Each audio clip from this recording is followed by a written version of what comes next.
Sunny raised his hands in surrender, backing up cautiously from Nephis.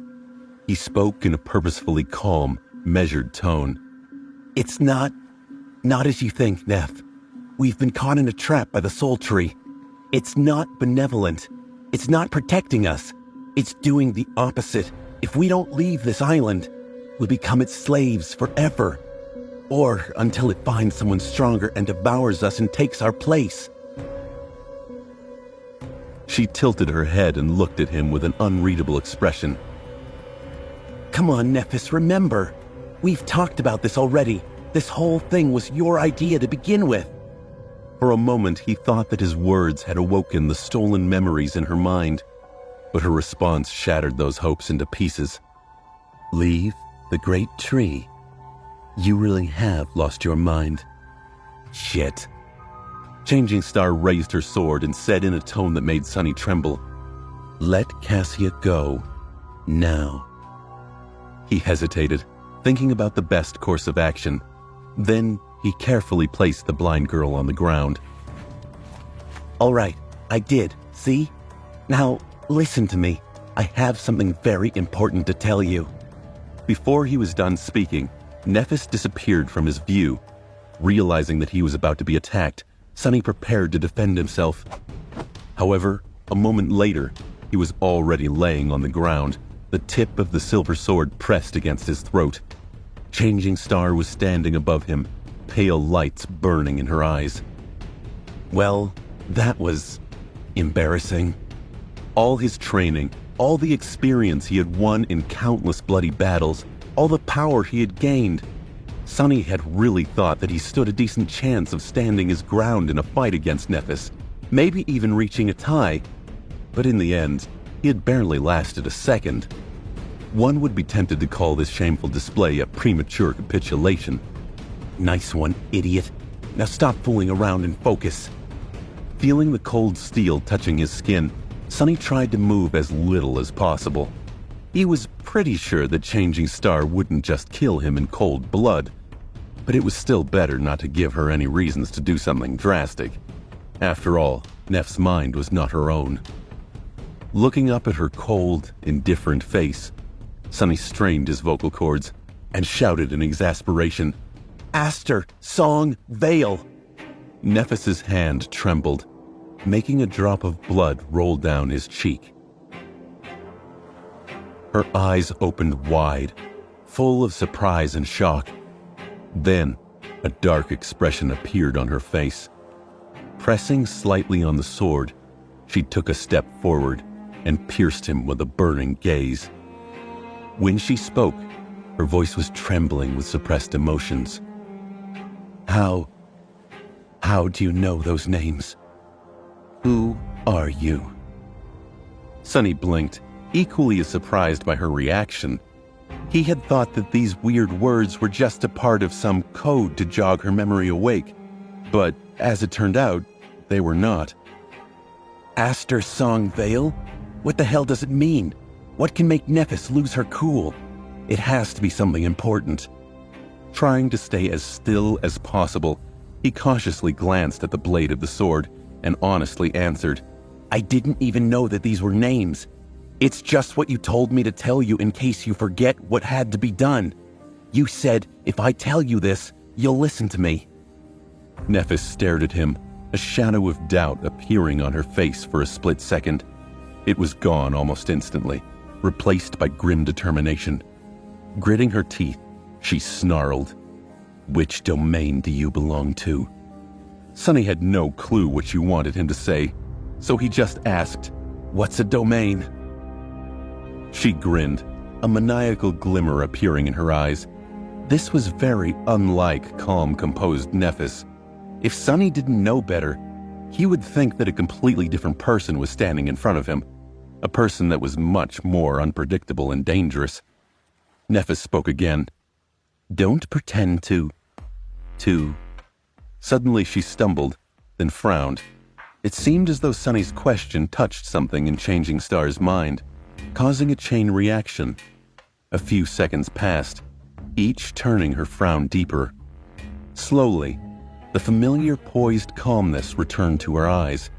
It didn't seem as though she had remembered everything, but, just as Nefis had promised, it seemed enough to make her listen to what Sunny had to say.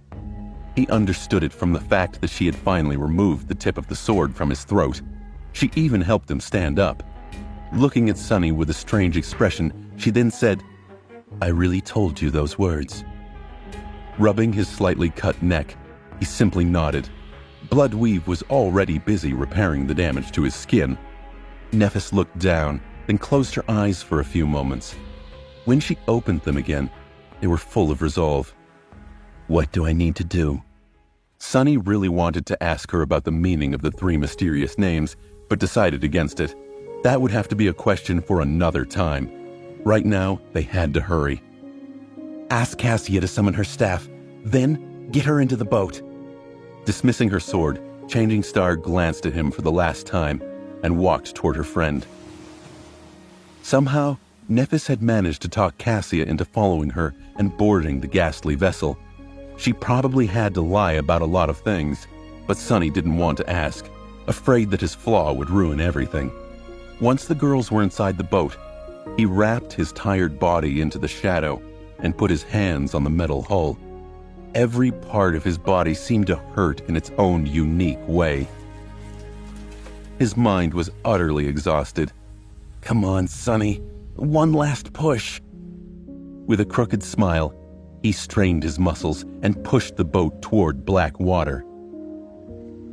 As the last light of dusk disappeared, submerging the world into absolute darkness, the boat built from the bones of a demon slipped from the ashen sand into the cold embrace of the dark sea. Following Sunny's instructions, Cassia aimed her staff and activated its enchantment, casting a strong gale to fill their modest sail. At first, the boat moved slowly, the mast creaking under pressure, but Changing Star's craftsmanship was meticulous and reliable. The demon's spine held, and little by little, the small vessel began to gain speed. Sunny sat at the stern, controlling the steering oar. In front of them, an endless expanse of black water stretched to the horizon, hiding indescribable horrors in its depths. Behind them, the terrifying soul-devouring tree was slowly growing smaller. Sunny stared at it, feeling a deep sense of regret grip his heart. He wished that he was powerful enough to destroy it. Leaving just like that, without exacting revenge on the ancient monster, filled him with anger. Well, at least he left it a present. Back at the Ashen Barrow, a candle was burning in a small alcove of stones that protected its flame from wind. Near the candle, a tall pile of dry fallen leaves was towering over the alcove. It had taken Sunny a long time to gather that pile. He had scoured most of the island, hoping to make it as tall as possible. He had also mixed dry seaweed and the remaining fat of the carapace demon into the leaves. Sometime later, the small candle was nearing the end of its life. Most of the wax had already melted, turning it even smaller.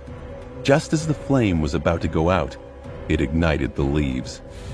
After a few seconds, a massive searing bonfire ignited in the middle of the island, illuminating the scarlet leaves of the evil tree. Almost instantly, the black water surrounding the island surged with movement. Sunny was already too far away to see any of it. He didn't know if the creatures of the Dark Sea would be able to obliterate the Soul Devourer. He strongly doubted that the ancient fiend was that easy to destroy. However, with the carapace demon dead and the 3 humans meant to replace him gone, there was no one on the island to protect the gluttonous tree. Perhaps it would be seriously harmed at least. For now, it was the best he could do. Looking back in the direction of the Ashen Barrow, Sunny gritted his teeth and thought, "One day, I will become powerful enough to destroy that tree, these monsters, and anyone else who would dare stand in my way. One day, I will become powerful enough to never be afraid again of anyone or anything. Instead, they will all fear me." He didn't notice that, just as he was thinking these words, Cassia suddenly raised her head and turned in his direction. On her face, a dark expression appeared, soon erased by uncertainty and doubt.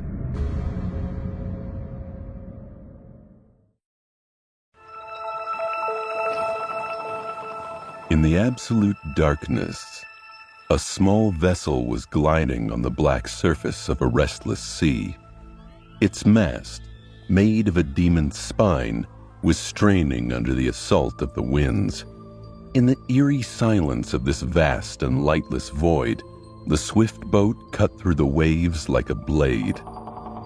No sounds could be heard, except for the creaking of bones and the crashing of water against its polished metal hull. Sonny sat at the oar, steering the carapace vessel. He was guiding them west. With no moon or stars to show them the path, it was hard to keep the boat on course. But there was a mark left in his mind by the cold and menacing shadow of the Crimson Spire. Using it as a compass, he was able to navigate the treacherous waters without losing his way.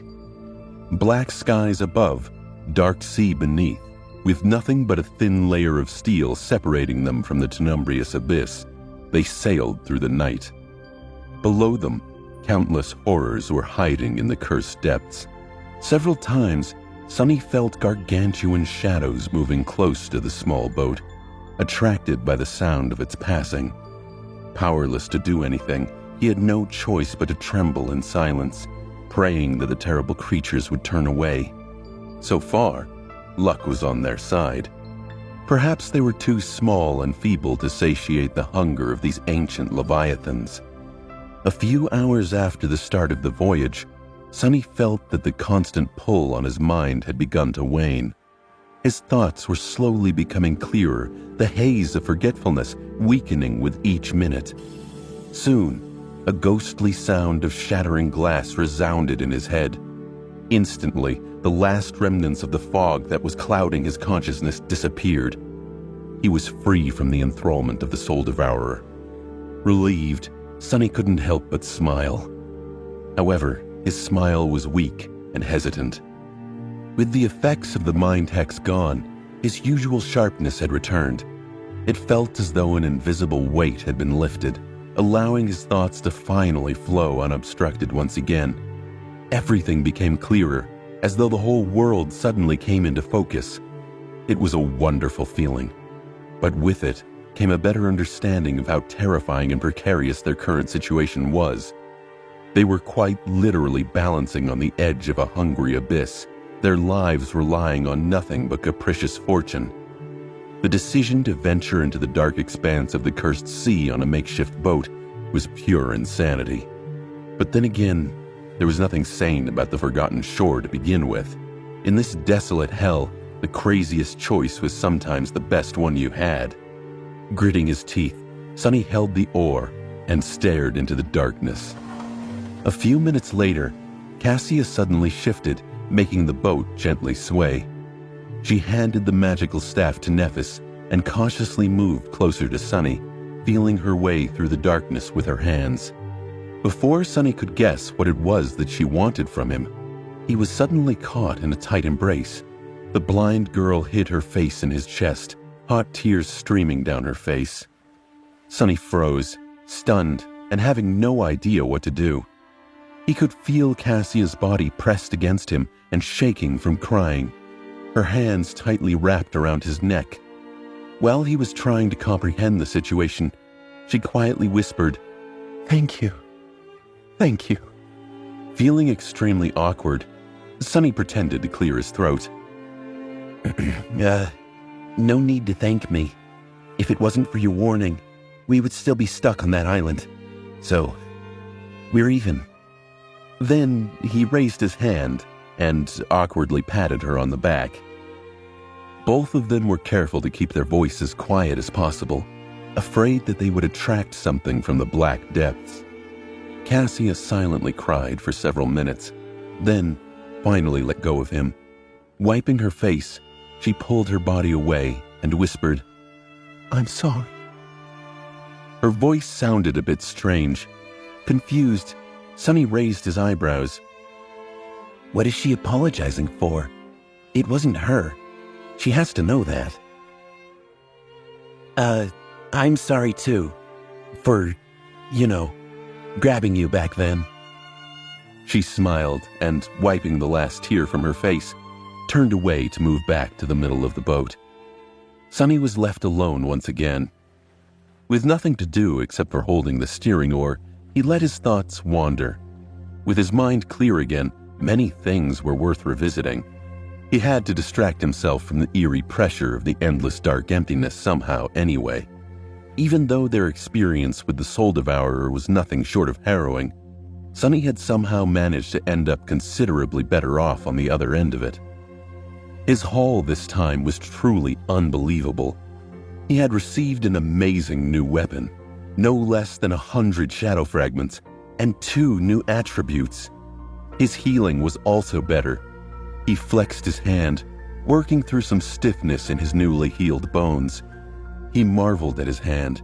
It had been shattered less than 24 hours ago. Now, he was able to grip the oar and steer the ship. It was truly remarkable. The spark of divinity was a real improvement over its previous version.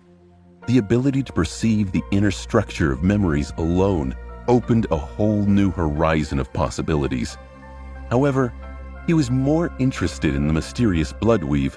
Somehow, Sonny felt that he had severely underestimated the uniqueness and importance of that attribute. Its origins, too, were covered in a veil of secrets. Who was that weaver whose ichor he had consumed? Who were the unknown that even the spell was reluctant to mention? What was their connection to the gods? Why were the type and rank of the initial memory he had received from the vile thieving bird's spawn left empty? How was it even possible for a memory to give an awakened new attributes? That last question guided him to think of something else. Glancing up, he stared at Nephis and tried to recollect their conversation. Looking back, she had revealed a lot of things that he had failed to notice at the moment. Sonny now knew that Cassia's enchanted armor, which had been given to her by Changing Star, was an awakened memory of the 6th tier. That meant that it came from an awakened terror, a nightmare creature 1 class above Mountain King that he himself had killed in his first nightmare. Nephis was truly formidable, and still mysterious as ever. But in the haze of the soul-devouring tree's thrall, she let some of her secrets slip. It was to save herself and save the group, but Sonny wondered if she would have ever let those words slip out in the open otherwise. Does she want to trust me more than she already does? Will she ever reveal how she managed to get that armor? Sonny looked at her in the dark, musing over his questions. The secret of how Changing Star had managed to earn her true name was now 1 step closer to being revealed.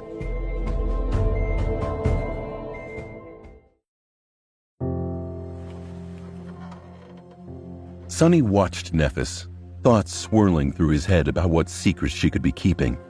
Apparently, as far as accomplishing the impossible went, Nephis had outdone even Sonny.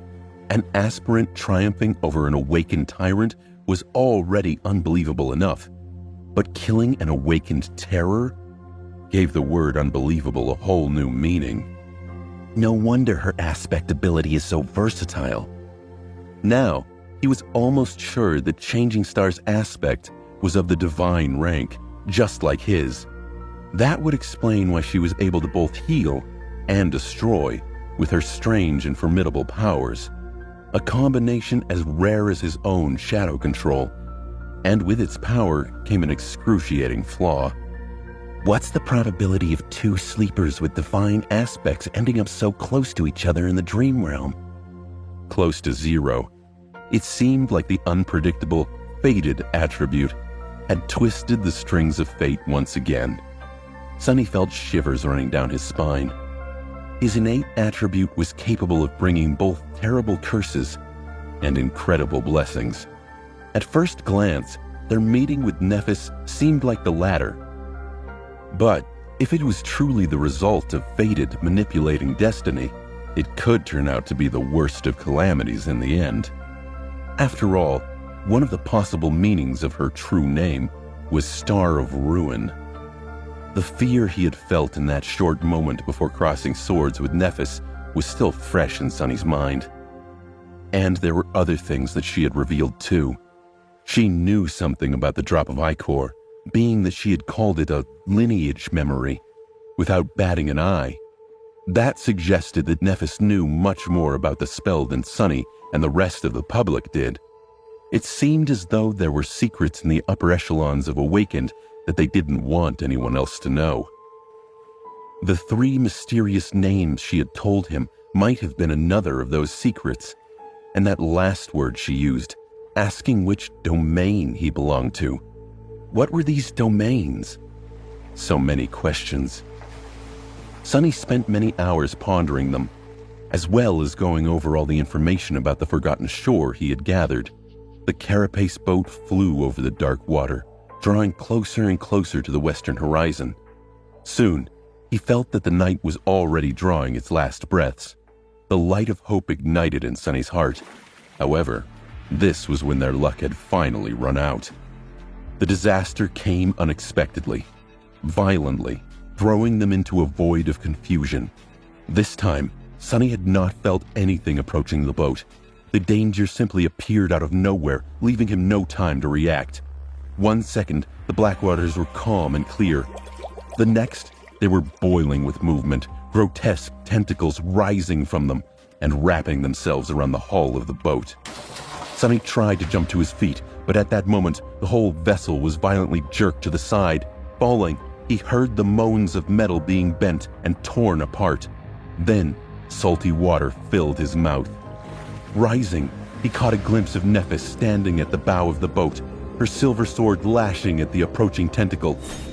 However, blinded by darkness, she failed to notice a different threat. Another tentacle twisted and coiled around her body. Then, without even a scream, she was gone, dragged into the dark depths, with no hope of return. All that remained was a long blade stuck helplessly in the bulbous flesh of the massive tentacle. Sunny's eyes widened in disbelief. No, this can't be happening. The hull of the carapace vessel was then crushed and torn into pieces, throwing him into the cold black water. For a moment, Sunny was stunned by the cold. Then, wrapping the shadow around his body, he swam up, trying to reach the surface. Soon, he succeeded and spun, trying to see something, anything to give him hope. But there was nothing around, only undulating waves and twisting tentacles. Except for, far in the distance, Sunny noticed an unclear shape rising above the water. He strained his eyes, trying to discern its nature. Then his heart skipped a beat. A few 100 feet away, a giant stone hand towered above the surface of the sea. Its palm opened as though trying to embrace the sky. It was slender and delicate, carved by the unknown sculptor with an almost inhuman skill. If Sunny didn't know better, he would have thought that the hand belonged to a living, breathing being. But all of this didn't matter right now. All that mattered was that he had a chance to survive. Straining every muscle in his body, Sunny dodged a twisting tentacle and swam toward the hand, moving as fast as he could. But then, he suddenly stopped and looked back. Misshapen pieces of metal and bone, all that remained of their boat, were floating on the surface of the dark sea. He had seen Neph being pulled under the water by the tentacle of the unknown creature, but Cassia, clad in her enchanted attention-repelling tunic, had a chance to escape. He couldn't just leave without at least trying to find her. Or can I? A dark thought appeared in Sunny's mind.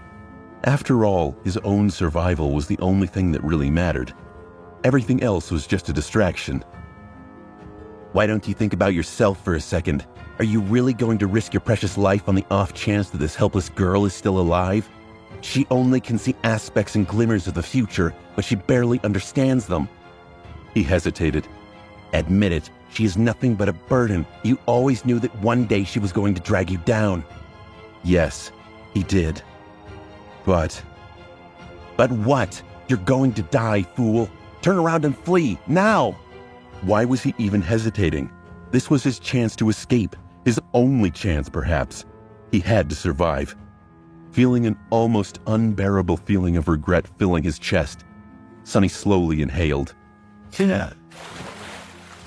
Then he gritted his teeth and dove down, heading back to the spot where their boat had been destroyed. What are you doing? Have you lost your mind? He couldn't see in the black water, but his shadow sense was still somewhat effective. He had a chance to feel Cassia's presence, at least if she wasn't already dead and dragged to the bottom of this cursed abyss.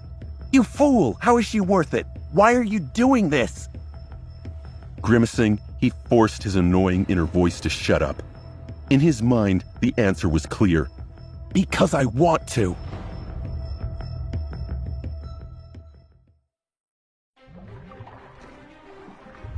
Because he wanted to. For once, Sonny's heart wasn't full of fear and despair. Instead, it was filled with defiant indignation. He was tired of being under the pressure of the world, furtively clutching to the tiniest glimmers of hope, always afraid, always willing to do anything, abandon anything, just to survive for another day. It wasn't enough anymore. He wanted to make the world bend to his wishes instead. He wanted to live like a human being instead of an animal. He was tired of only fighting for himself. He wanted more. In these past months, Sonny had changed without even noticing. Somehow, he had grown unsatisfied with his previous way of life, one where his sole goal of survival at all costs overshadowed everything else. Whether he lived or died had always been the only thing that mattered. But now, how he lived mattered more. What was the point of having no master if he lived like a slave? Gritting his teeth, Sonny dove into the dark abyss. The cold water embraced him like a burial shroud. He couldn't see in this cursed blackness, relying only on his shadow sense for guidance. Salt seeped into the bite marks on his hands and the cut on his neck, making them burn. Not paying the agony any attention, Sonny used his considerable strength to propel himself deeper and deeper into the darkness. He could feel the giant tentacles moving in the water around him, pulling the pieces of the carapace boat into the gargantuan maw that was hiding somewhere far below. Once or twice, he had to desperately twist his body to avoid being touched by one of them. But still, no sign of Cassia. His lungs were starting to burn. Sonny dove deeper. At this depth, the water pressure was starting to affect his movements, making each stroke feel heavier. Even with his body enhanced by the shadow, there was a limit to how much it could withstand. Sonny suspected that without the blood weave, he would have suffocated a long time ago. What's worse, he felt as though he was getting closer and closer to the actual body of the unknown horror that had destroyed their vessel. He still couldn't sense its massive shape, but judging by the girth of the tentacles that surrounded him, the monster couldn't have been far. And then, Sonny finally noticed something. A short distance away from him, a small shadow was struggling against a much larger and ferocious one. Cassia. Gathering all his strength, Sonny swam toward the blind girl with as much speed as he could muster. As he drew near, he could discern the details of what was happening. Cassia was being pulled down, a smaller tentacle coiled around her body. She was still struggling, trying to get free, but her movements were growing weaker with the second. She was suffocating. Filled with fury, Sonny propelled himself forward and grabbed onto the tentacle, feeling slippery flesh throbbing in his grip. If he had any choice, he would have avoided touching that thing at all costs. But fighting underwater was tricky. If he wanted to deliver any sort of a powerful blow, he had to find some form of support first. Summoning the Midnight Shard, Sonny strained every muscle in his body and slashed across the tentacle, right below the point where it was coiled around Cassia's lower torso. He knew that he wouldn't be able to do any serious harm with that strike, which was slowed down to a crawl by the burdensome resistance of the black water. However, his amazing sword was still sharp enough to cut into the fleshy tentacle, causing a cloud of dark blood to gush out of the wound. The tentacle furiously twitched and shot sideways, as though trying to shake the attacker off. Flying through the darkness, Sonny held on for dear life and moved his blade upward, slicing the spongy flesh apart. He never hoped to chop the tentacle off with one strike. No amount of strength would have allowed that to happen. Luckily, swords were able to pierce, slash, and cut. Pushing the blade, Sonny cut deep into the tentacle. When the sword's pommel was about to touch the wound, he changed his grip and pulled the tachi down. Monster's flesh spread apart under the razor-sharp blade, barely offering any resistance. A torrent of blood surged out, and with the last push, the tentacle was completely severed. Sonny was finally able to turn his attention to Cassia to see how she was doing. What he sensed made him scowl. The blind girl was barely conscious. He needed to get her to the surface as fast as possible. Pushing away the twitching remains of the tentacle, Sonny dismissed his sword and grabbed Cassia across the torso, feeling how cold her skin was through the thin fabric of her tunic. Weakly, she tried to resist, not realizing that it was him and not the monster. Pressing the blind girl to his chest, Sonny turned his head up and felt a wave of desperation crashing against the walls of his mind. His lungs were in agony, no air whatsoever left in them. His body was slowly losing its strength, full of terrible pain and thirsting for a breath of fresh air with maddening intensity. Even if he could see anything, at this point, his vision would have begun to darken. And they were so far away from the surface. What's worse, the horror of the depths was now alerted to their location. Countless tentacles were already moving, surrounding them in an impenetrable barrier of flesh. A second or two later, they would be crushed to death in the devastating embrace of the sea monster. Sonny didn't know how to save them. But he wasn't going to give up, no matter what. Making an arduous stroke with his one free hand, he held tightly onto Cassia and swam up. The tentacles were approaching, blocking all paths of escape. Sonny gritted his teeth and, in the next moment, the water around them suddenly turned pure white. An incandescent radiance filled the vast expanse of the cursed sea, obliterating any sign of darkness. The explosion of light was so intense that it pierced through Sonny's eyelids and hurt his eyes. It was as though a miniature sun had ignited somewhere far below them, turning the endless black abyss into a pristine white void. Tidal currents of radiant water surged tumultuously, throwing the world into disarray. The gargantuan tentacles convulsed and writhed madly, as though in the throes of unbearable pain.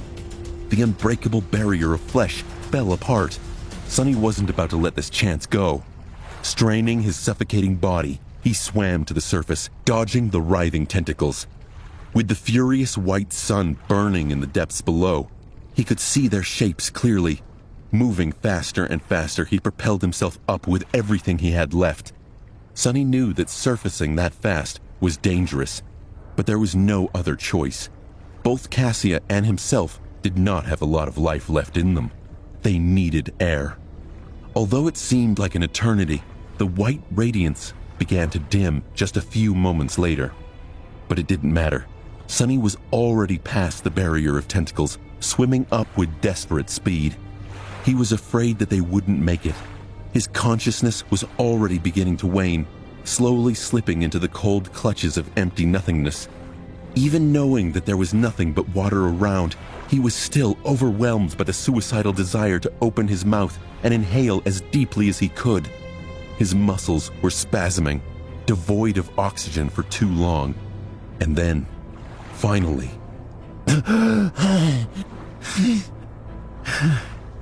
Sonny's head broke the surface. Blinded by pain, he drew in a gasping breath and coughed uncontrollably. Held tightly in his arms, Cassia was doing the same.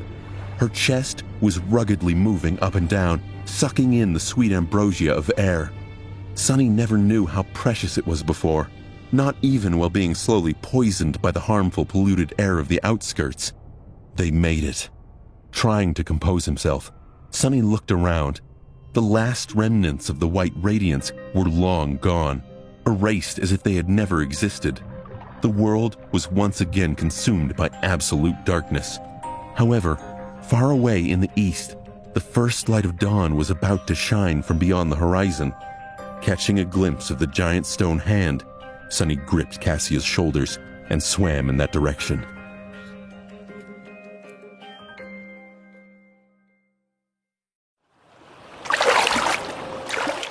Sonny felt that he was at the end of his rope. He had put himself through too much abuse during these last few days. Now, it was hard to even remember when was the last time he had slept. Perhaps it was the day before climbing the soul-devouring tree in search of a special fruit. He wasn't so sure.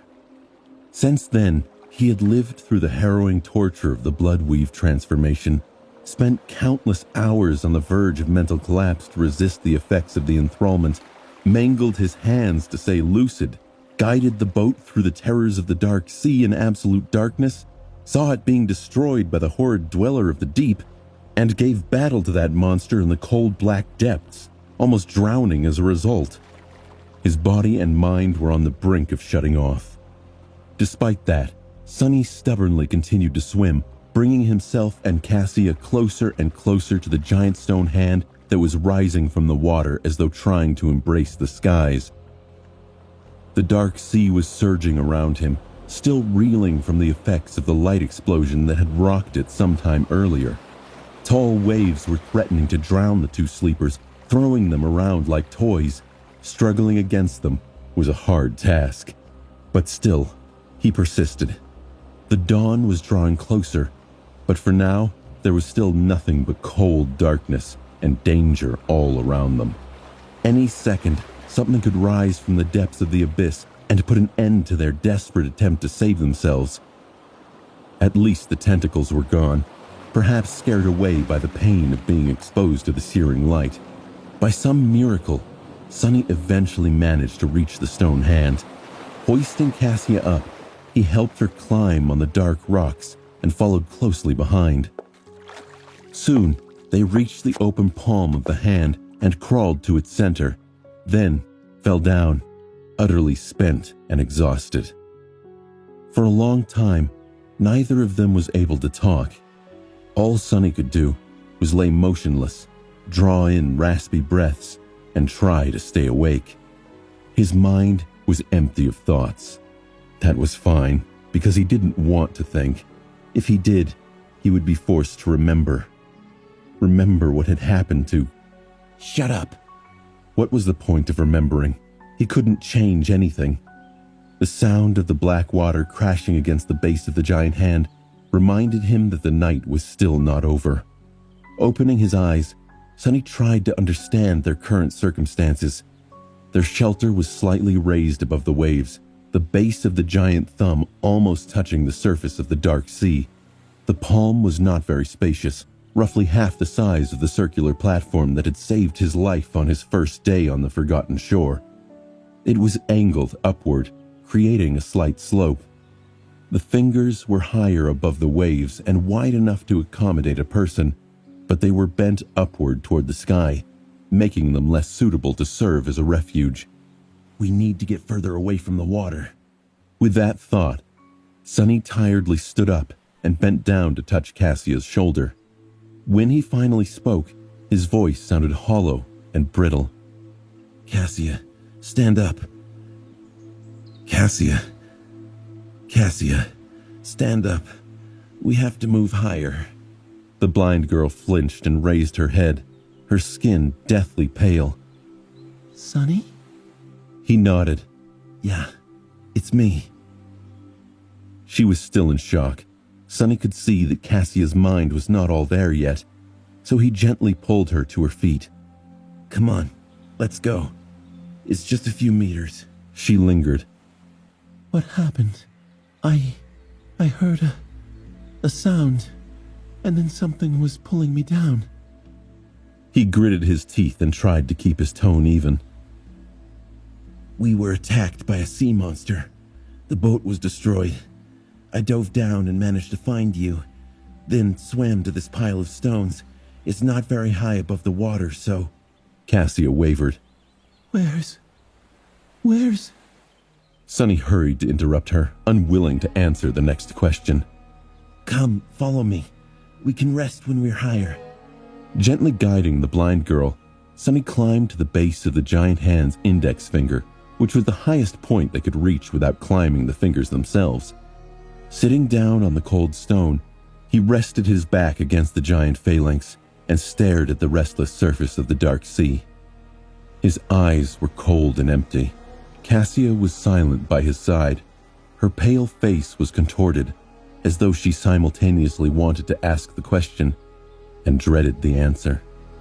Finally, gathering her courage, the blind girl whispered, her trembling voice barely audible, Sonny, where is Neff? He stayed silent, not willing to speak the words out loud. He felt that if he spoke them, they would become the truth. He knew that didn't make any sense, but maybe, if he didn't, maybe there was still a possibility that those words were a lie. I'm not answering. I can't. A few moments later, the familiar pressure appeared in his mind. The pressure grew and grew, making his head spin. I'm not. Then the piercing pain came. Sonny stubbornly endured it. He lasted for much longer than he had ever done before, keeping his mouth shut until hot tears rolled from his eyes, his whole body shaking from the terrible suffering. But eventually, he was still forced to say those bitter words. She's gone. Before he could finish, a subtle sound attracted his attention. It came from below, from the edges of the restless dark waves. Sonny's heart skipped a beat. Out there, at the base of the giant thumb, where the cursed sea was almost touching its stone surface, a pale white hand appeared from the black water and grabbed onto the rocks. Then, a tall figure slowly pulled itself onto the open palm of the stone giantess. His eyes widened. Feeling that something was wrong, Cassia turned her head and asked, Sonny, what is it? He trembled and whispered, gripped with sorrow, It's Nephis. An uncertain smile appeared on the blind girl's face. Neff? She is all right? Sonny found himself unable to answer. No, Nephis was not all right. He didn't know how. She was eaten alive. The Starlight Legion armor was shattered and torn, revealing the mutilated flesh beneath. There was a horrifying gaping wound on Changing Star's torso, looking as though almost half of her right side was missing. Sonny could see the sharp shards of broken ribs, the rivers of blood streaming down her legs, and the mangled mess of viscera spilling over the edges of her wound. He wanted to close his eyes. Another large chunk of flesh was missing from her thigh, exposing the shredded remnants of muscle, and the white surface of the femur cracked and barely holding together. Her right arm was severely damaged too. It was almost torn off, hanging by only a narrow strip of skin and a few tendons, like that of a mistreated, broken marionette. Even her face was not spared.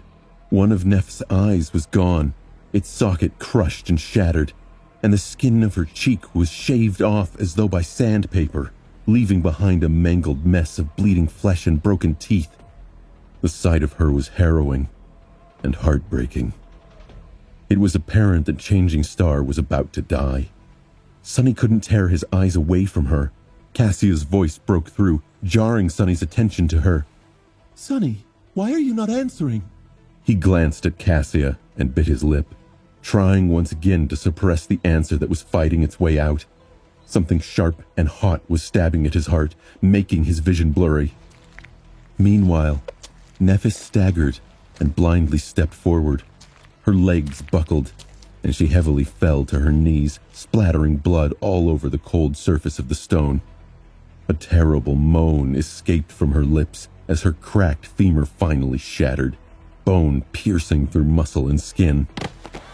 Sonny felt as though he was thrown into his worst nightmare. He wanted to scream, but his voice was gone. A deep, almost physical pain was tearing him from inside. He didn't want to be here. He didn't want to see this. And yet, he couldn't look away.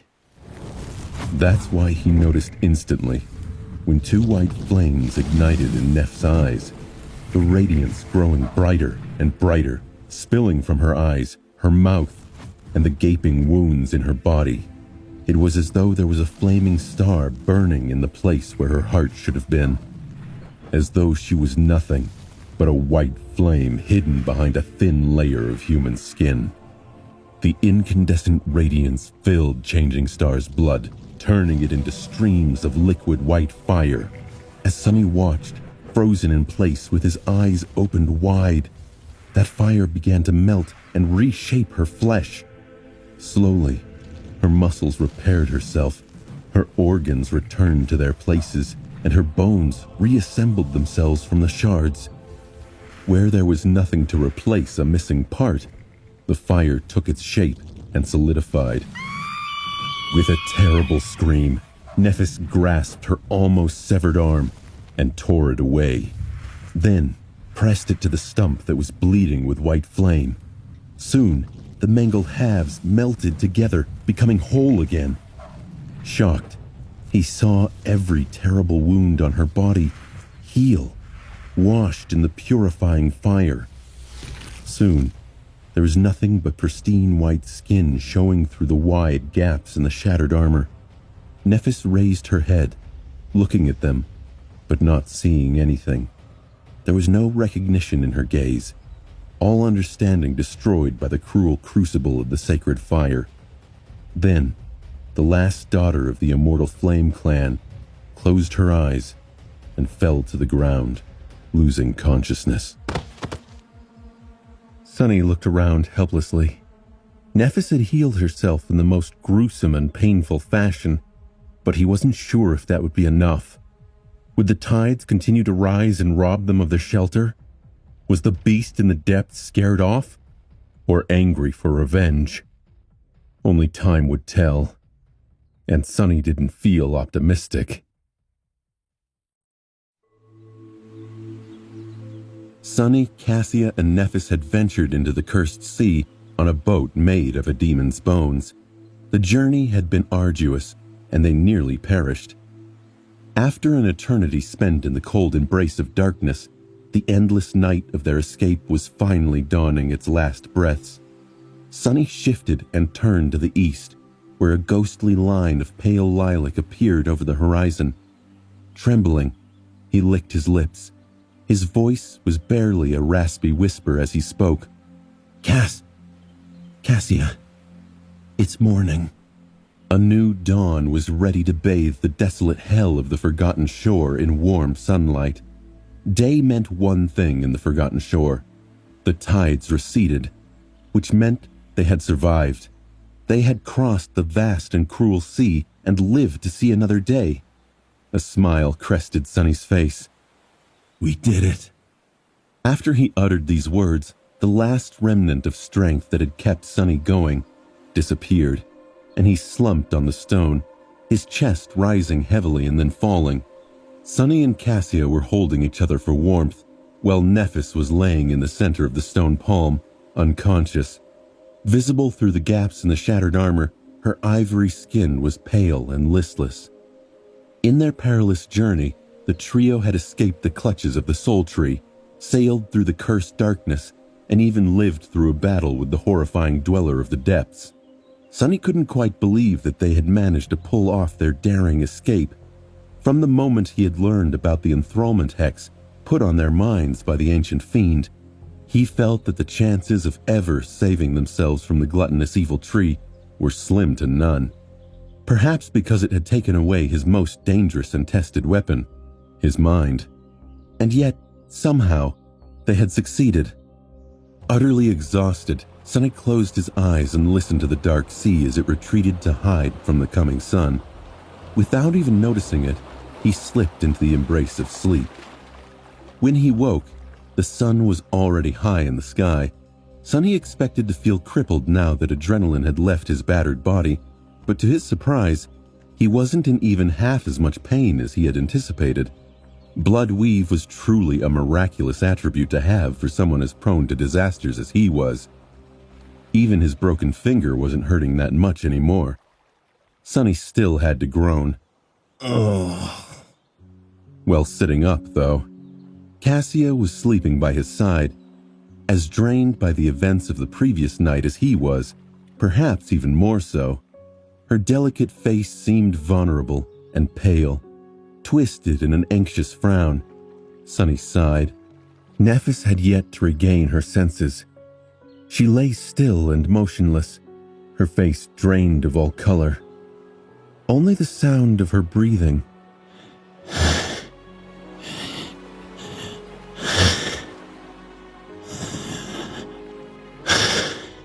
told Sunny that she was still alive.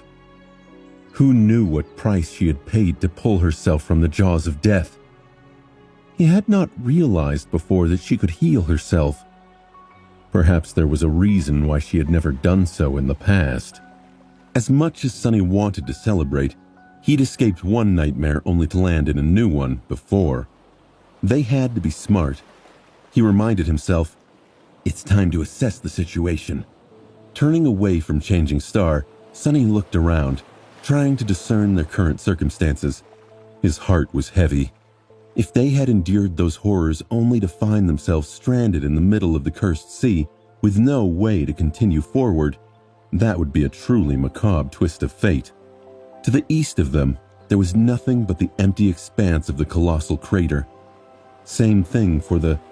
Sunny froze, noticing a dark line in the distance. That was the western edge of the crater. They had almost crossed it. Feeling a strange excitement grasping his heart, Sunny quickly turned around and looked west. His eyes widened. For a few moments, his head was silent and empty. Then, a single thought came to him. We are so close. He sat quietly for a long time, forgetting about everything else. A few hours later, Cassia finally woke up. Feeling that he wasn't next to her anymore, she called in a frightened voice. Sunny? He licked his lips. I'm here. Cassia sat up and stretched her hand out, finding his shoulder. Why do you sound so strange? Sunny blinked, then slowly turned his head to look at the blind girl. A tentative smile found its way onto his face. Cassia, we found it. We have found that city you saw. Sunny's salvation was finally in sight. After months of grinding and fighting, they had finally reached their way out of this nightmare. Every impulse in his body told Sunny to take off now and put an end to this torturous ordeal. But that was impractical, given Nephis' state. They'd need to wait for her to recover. He'd endured the Forgotten Shore for this long. Surely he could survive a little longer. In the end, Nephis had remained unconscious for 2 whole days, and those days were pure torture for Sunny. There was nothing for him to do but sit and stare out at the city on the coast, while it taunted him with its proximity. The days on the stone hand were cold. The nights were colder. There was no way to make a fire. Sunny tried to distract himself by talking to Cassia, but it was all but impossible to ignore the looming shoreline. Now and then, Sunny's eyes would fall to Nephis, and he'd remember Cassia's vision. The seer had seen Sunny and Cassia arrive at the castle alone. Was this why? Was Nephis going to die inches from the finish line? Would Sunny and Cassia tire of waiting for her recovery? Sunny shook off the thought. Luckily, on the 3rd day of waiting, Changing Star had finally come back to her senses. At the time, he was sitting on top of the giant hand's index finger, staring west with a warm, excited feeling in his heart. Getting to the city meant finding a gateway and going back home. Sunny couldn't wait to return to the real world. He didn't even care about becoming an awakened and the corresponding leap in power and status. All he cared about was a soft bed, mountains of delicious food, and limitless hot showers. Sunny lowered his head and glanced at Nephis, trying to determine if there was anything wrong with her. In movies, a character is bound to suffer from something like amnesia right before things are about to take a turn for the better. But Changing Star seemed fine. She was still the same Neph he had known, tall, firm, and strangely distant, as though there was an invisible barrier separating her from the rest of the world. When the gaze of her striking gray eyes fell on him, Sunny felt his heart beating a little faster. He smiled. Nephis frowned and lowered her head. She spoke in her usual flat tone. Why are you smiling? Realizing that he was grinning from ear to ear like a fool, Sunny blinked, then tried to shrug with false indifference. His brain was on red alert, screaming at him internally. Abort! Abort! Divert her attention! He forced his voice to be calm and said, Look behind you. The sight of what lay in the west was one of the reasons for his good mood, so his flaw allowed him to withhold some details. Neff stared at him for a few moments, then sighed and turned around. Behind her, a tall city wall built of gray polished stone towered above the slopes of the colossal crater. That wall was a sign that all their suffering was not in vain, and that all their dreams were about to come true. It was clear to him that Nephis immediately realized the importance of their position. She forced herself to her feet, a pained groan escaping her lips. Oh. A smile crested her normally stoic face. A hint of excitement crept into her voice. What are we waiting here for? Let's get to that gateway. 3 days after Nephis, Sunny, and Cassia arrived at the giant stone hand, Nephis had finally come back to her senses. The group prepared to strike out from their makeshift base. The morning had just begun, so there was plenty of time to cross the remaining distance and climb out of the deep and vast crater.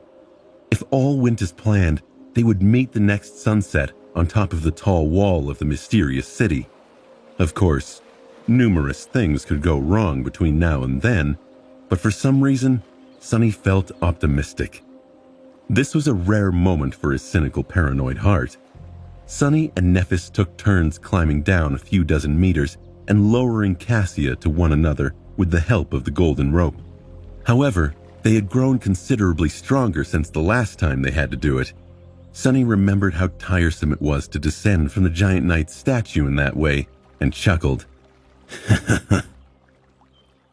Now, he felt as though he could do it 3 times in a row, and considerably faster, too. Even though he had spent the last few days in an endless nightmare and brought his body to the point where it was about to shut down, now, nothing but resilient strength was filling his muscles.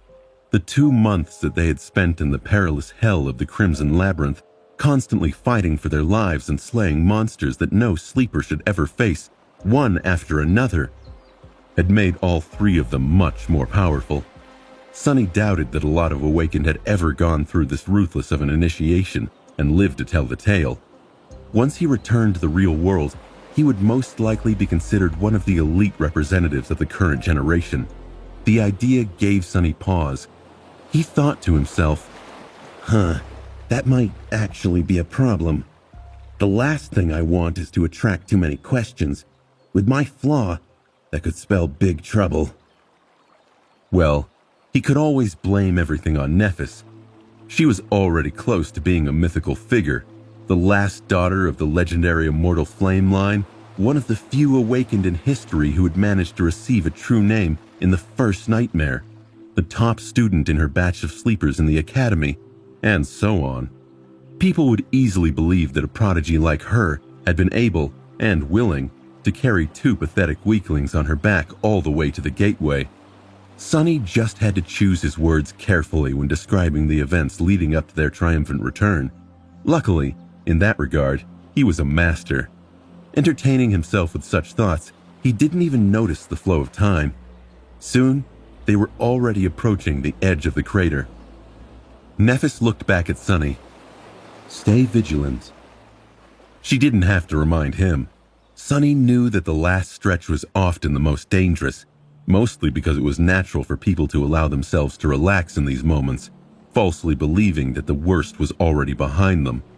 Numerous Awakened perished tragically with their goal already in sight. He wasn't planning on becoming one of them. Nephis jumped over the edge of the crater, her feet landing in the soft black mud. Sunny carefully lowered Cassia down, watching as Nephis helped her step out of the rope loop and eased her down to the ground. Sunny hit the ground in a nimble roll, immediately jumped to his feet, and outstretched one hand, ready to summon the Midnight Shard at a moment's notice. However, nothing was trying to kill them. Sunny and Nephis exchanged tense looks, then slowly walked forward. With each minute, the distant gray wall of the castle was growing closer. At some point, Sunny gestured for Changing Star to stop and turned around. curious to take a look at the statue whose hand had saved them from drowning in the dark depths of the cursed sea. Out there on the slope of the colossal crater, slightly tilted to the side, a giant statue of a slender woman dressed in a light flowing robe towered over the black mud. She was lovely and graceful, with a slim waist and delicate arms outstretched to the skies, as though trying to embrace them. At least that was how she had looked once a long time ago. Now one of the arms was broken off, with only its shoulder remaining in place. Luckily, the other one was still there, and had served as a safe haven for the three sleepers in their moment of desperate need. Just as Sunny expected, there were 7 shining stars carved into the stone surface of her robe, just like Cassia's vision had suggested. What piqued Sunny's curiosity the most, though, was the fact that just like the giant knight, the graceful woman seemed to be missing her head. Once again, Sunny wondered if these stone titans were created without faces to begin with, or if something had beheaded them much later in a fit of destructive rage. The words of Cassia's prophecy lingered in the back of Sunny's mind. 7 severed heads, guarding 7 seals. What did it mean? It was all so frustratingly obvious, yet impossible to discern. The mystery of that vision was nothing short of tantalizing. However, it seemed as though it was destined to remain unsolved. Sunny doubted that he would ever come back to this cursed place after returning to the real world. There were many regions in the dream realm, and almost every one of them was far better than the hellish Forgotten Shore. To hell with all this crap. Sending silent gratitude to the statue that had saved their lives, Sunny turned around and headed west. As they approached the section of the slope that was nearly vertical, something dangerous happened. Just as Sunny was about to step on a wide stone buried in the mud, the stone shifted and rolled to the side. A terrible roar resounded across the vast emptiness of the colossal crater, making Sunny shiver in fright. Fearing that something was crawling from under the soil, Sunny jumped back and summoned his sword. To his side, Nephis was doing the same, while Cassia swiftly stepped back to not be in the way.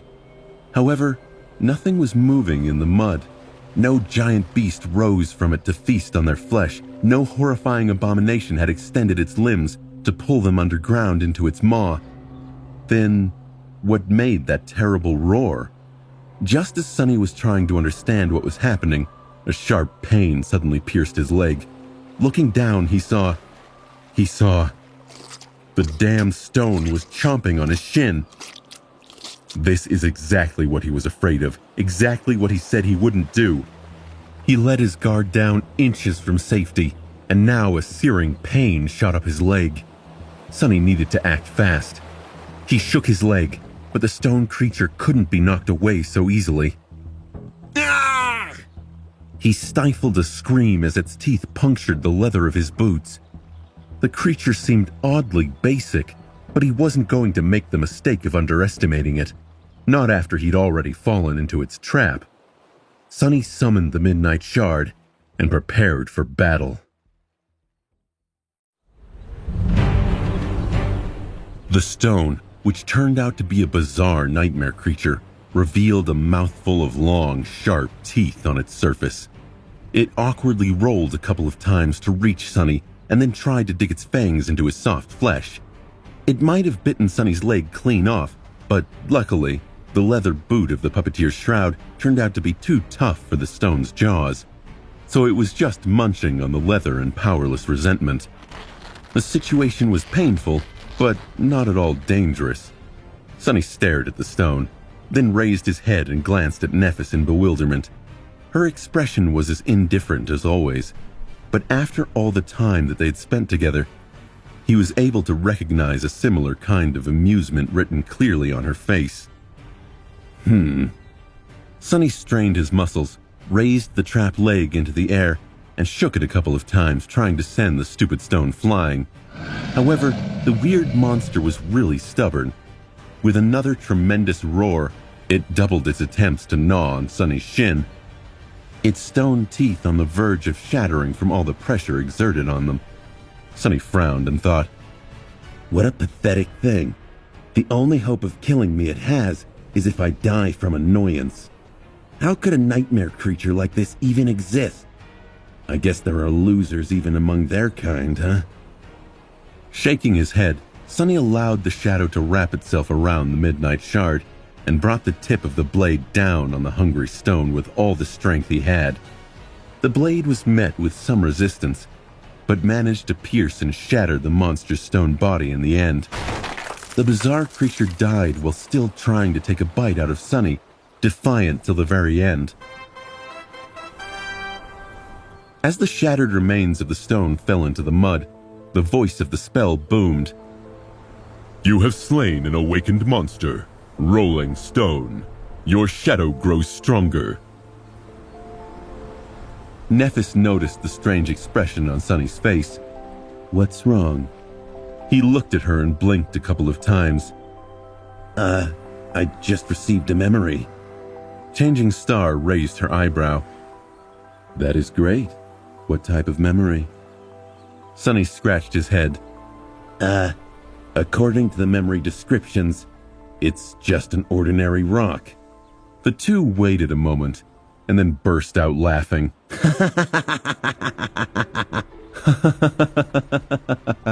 The trio savored the surprising moment of levity and continued on their way to the castle. This time, Sonny was a bit more careful where he stepped. Soon, they were standing beneath the impregnable stone walls of the mysterious city. Behind them, the great chasm of the vast crater stretched to the horizon. Somewhere ahead, the lone human citadel in this loathsome region of the dream realm awaited. It promised to deliver them from this dark place and bring them home. Sonny really couldn't wait to be finally done with this nightmare. The city wall was built from massive slabs of gray granite, still wet from the cold touch of the cursed sea. The ancient weathered stones looked almost black, despite the thousands of years that passed since the mysterious builders of the wall had disappeared into the fog of time. It still looked monumental and unassailable. The joints between the granite slabs were barely wide enough to insert a narrow blade. Looking up, Sonny tried to guess the height of the wall. It had to be 200 feet tall at least, twice as high as the Awakened Academy defense barrier, which was constructed with the help of both modern technology and various aspect abilities. For a few moments, he wondered about the people who had erected this wall, the city behind it, and the giant statues that still stood lonesomely on the desolate shores of this cursed land. Their creations had withstood the onslaught of darkness and time, but the creators were gone. Who had they been? What terrible fate had befallen the citizens of this ruined city? But then, Sonny angrily shook his head. These mysteries had nothing to do with him anymore. He was going home, never to return to this awful pit of horror and despair. Let someone else solve them. After a short rest, they decided that it would be easier to climb the wall instead of circling it in search of an entrance. Even if they were to find a gate, there was no guarantee that it would be open. Climbing the wet granite was not an easy task, but they somehow managed. When there was nothing to use as a hold, Sonny and Nephis resorted to using their swords by inserting them into the joints between the slabs. A few unpleasant cuts later, they found the right rhythm and made quick progress, enhanced by the consumed soul shards and shadow fragments, as well as the ruthless training regimen of the never-ending battle for survival. Their bodies were full of strength and endurance. Both of them were at the peak of human physical ability. Pretty soon they had reached the top of this massive wall and climbed over its edge. Without even needing to catch his breath, Sonny hungrily crawled forward, jumped to his feet, and gazed down. In the ensuing silence, he could hear the sound of the golden rope scratching against the stone. However, his heart was beating louder. Soon, Nephis and Cassia joined him. The blind girl grasped his shoulder and asked, her voice bright and full of hope, "Sonny, what do you see?" He licked his lips. Beneath them, an expansive city lay in ruins. The beautiful stone buildings were broken and shattered, many of them turned into mere piles of rubble. There were no people walking along the wide streets, No clamor of voices to drive away the silence. Under the cold gray sky, the ruined city looked dead and mournful. It was impossible to say what terrible disaster had happened here, but it was clear that it was not natural. Many of the collapsed houses were blackened by fire, with claw marks cut into the still-standing fragments of walls. Here and there, monstrous bones of ancient horrors protruded from the ground, telling tales of desperate battles that must have taken place in these streets once a long time ago. Looking closer, Sonny felt cold sweat running down his back. There were strange shapes moving through the rubble, and even more hiding in the shadows. Seeing them filled him with an icy sense of dread. The ruined city was teeming with nightmare creatures. There is a vast ruined city built of weathered stone, and there are numerous monsters wandering its streets, just like you said there would be. The tall city wall they were standing on was as wide as a road. It stretched endlessly in both directions, enclosing the vast ruins into a strangely perfect circle. Every so often, there were towers built into its impregnable granite body, serving as bastions against potential enemies. Who would have thought that one day this great barrier would serve not to repel the horrible monsters, but to keep the true horrors imprisoned inside? But Sonny wasn't that interested in the wall. He wasn't even too interested in the monsters. Instead, his eyes were drawn to the tall hill towering above the ruins. On that hill, there is a magnificent castle standing on a hill in the middle of the ruins. It looks like something out of a legend. Its walls are built from radiant white stone, with tall towers and majestic spires piercing the sky. It stands above the city like a symbol of hope. The only thing in this hell that seems to be untouched by the darkness and... A wide smile appeared on Cassia's face. Yes, this is the castle I saw. However, Sonny didn't hear her. Just as he was describing the splendor of the bright castle to the blind girl, his gaze accidentally slid behind it. Now, all he could see was the dark silhouette of the tower that loomed above the world like an ungodly spear made out of solidified blood. As soon as Sonny saw it, his heart was gripped by an unexplainable fear. This was the Crimson Spire. The feeling of horror it emanated was enough to make him never wish to gaze at it again. And yet, he wasn't able to look away. By his side, Nephis was staring at it too, her thoughts a mystery. There was a tense, dark expression on her face. After a few seconds had passed, Changing Star was finally able to compose herself and turned away. Looking in the direction of the castle, she frowned. The final stretch of the way to the Citadel might be extremely dangerous. We'll have to be careful and pay attention to everything around us.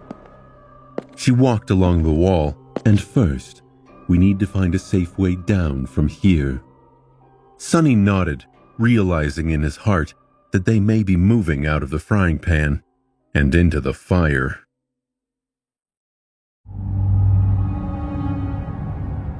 Neither Nephis nor Sonny wanted to climb down from the wall, because that would leave them with no path of retreat should something terrible happen. Without the need to discuss it, they decided to explore the nearest tower and see if there was a suitable way to descend from the wall inside. With Nephis in the front, the trio followed the slightly bending wall north, keeping an eye on the ruins below. From time to time, Sonny was able to notice the shapes of creatures moving through the desolate streets of the ancient city. However, nothing seemed to be interested in scaling its tall granite bulwark. For the time being, they were safe. However, Sonny didn't feel safe. His eyes were drawn to the distant axis of the Crimson Spire, and a shiver ran down his spine. That thing gave off the most unsettling aura. He shook his head and muttered under his breath, "Good thing we will be out of here soon." That was the only thought that kept him from falling into an irrational panic. Their journey through the Forgotten Shore was about to end. They had endured a lot and survived through a lot. At times, He had not even been sure that they were going to make it out of there alive. But now, all their suffering was about to be rewarded. The path to freedom was already in their sight. They just had to overcome this one last hurdle to return home in glory. Soon, they were closing in on one of the mighty towers built into the wall. The structure was round in shape, rising above the main embankment by a good dozen meters. There was a wide wooden gate leading inside the tower, which was broken a long time ago, with only a few splinters remaining on the ancient iron hinges. Behind the doorway, Sunny saw nothing but darkness. Sunny felt that the sight of this entrance was a bit creepy. Of course, darkness was no obstacle thanks to his aspect, and yet this darkness unnerved him in a way most did not.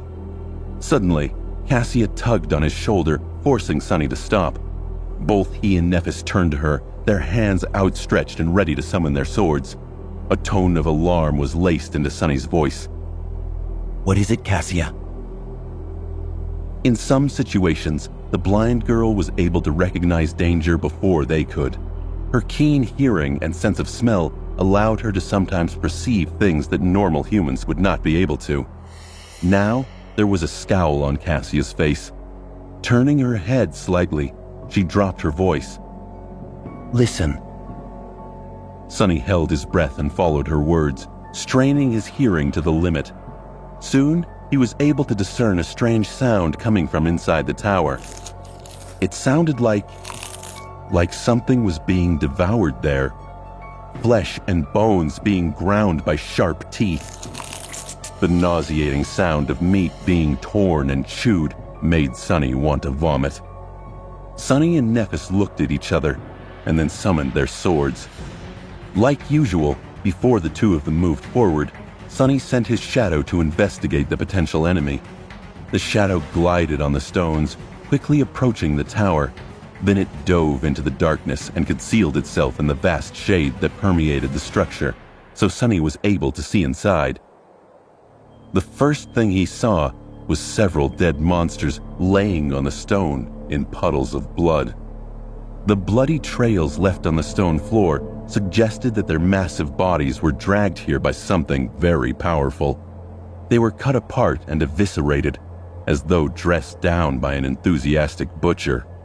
Whatever killed these beasts truly had to be a formidable opponent.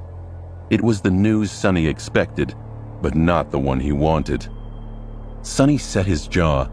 He and Nephis had taken on plenty of terrifying nightmare creatures. What was one last one before they found the gateway? Then, he saw a large pile of gnawed bones laying on the stones. Some of them still had pieces of meat stuck to them, while others were split apart and emptied of even the marrow. Sunny was thrown for a loop by the next thing he noticed. There was a fire burning in a circle of stone shards, with several skewers of monster meat roasting above it. Next to the fire, the source of the chomping and crunching sounds was sitting on the stones, munching on a well-roasted rib. The beast dining on these fallen nightmare creatures was human. In fact, it was a young woman. She seemed to be only slightly older than the three of them. Sunny blinked. The young woman was tall and attractive. She had hazel eyes and beautiful brown hair, currently tied in a simple braid. Her build was extremely athletic, with perfectly defined lean muscles rolling under the dewy olive skin with each movement. She only wore a provocatively short white tunic, augmented with bronze greaves, vambraces, and a cuirass with leather tarouges. While Nephis was slender and lithe, this stranger radiated a sense of vitality and vigor. Everything about her was lavish and generous, screaming of strength, potency, and power. The strangest part, however, was that there was an absolutely relaxed, peaceful, and happy expression on her face. In the months spent on the Forgotten Shore, Sunny had never, even for a second, allowed himself to lower his guard completely. Neither had Nephis or Cassia. Even in the rare moments of rest, sheltered in reliable safety, they were always slightly tense, expecting all kinds of horrors to fall on them in an onslaught of teeth, poison, and claws. Even while under the hex of the Soul Devourer, there was always an invisible shadow in their hearts. However, the young woman seemed to be completely content with being in this cursed place. In fact, she looked happier than Sunny had ever been, even in the real world. As Sunny watched, the young woman messily devoured the meat of the unfortunate monster. The juices were flowing down her face and fingers. Done with the meat, she bit on the bone itself. His eyes widened. The adamantine bone of the nightmare creature was easily crushed between her teeth, and closing her eyes in pleasure, the girl proceeded to suck out the marrow, then chew and swallow most of the bone itself. Finished with the rib, she threw its remains into the disturbingly sizable pile of bones at her feet, loudly burped, with no decorum whatsoever. Then, she immediately stretched her hand out to pick up another piece of monster meat from the fire and sunk her teeth into it. Sunny blinked a couple of times more, then shifted his perspective back and looked at Nephis. She stared at him curiously. "What did you see?" He lingered for a bit and then mustered up the words. "Well, it's either a very hungry human girl or a very gluttonous demon. Whichever she was in their way."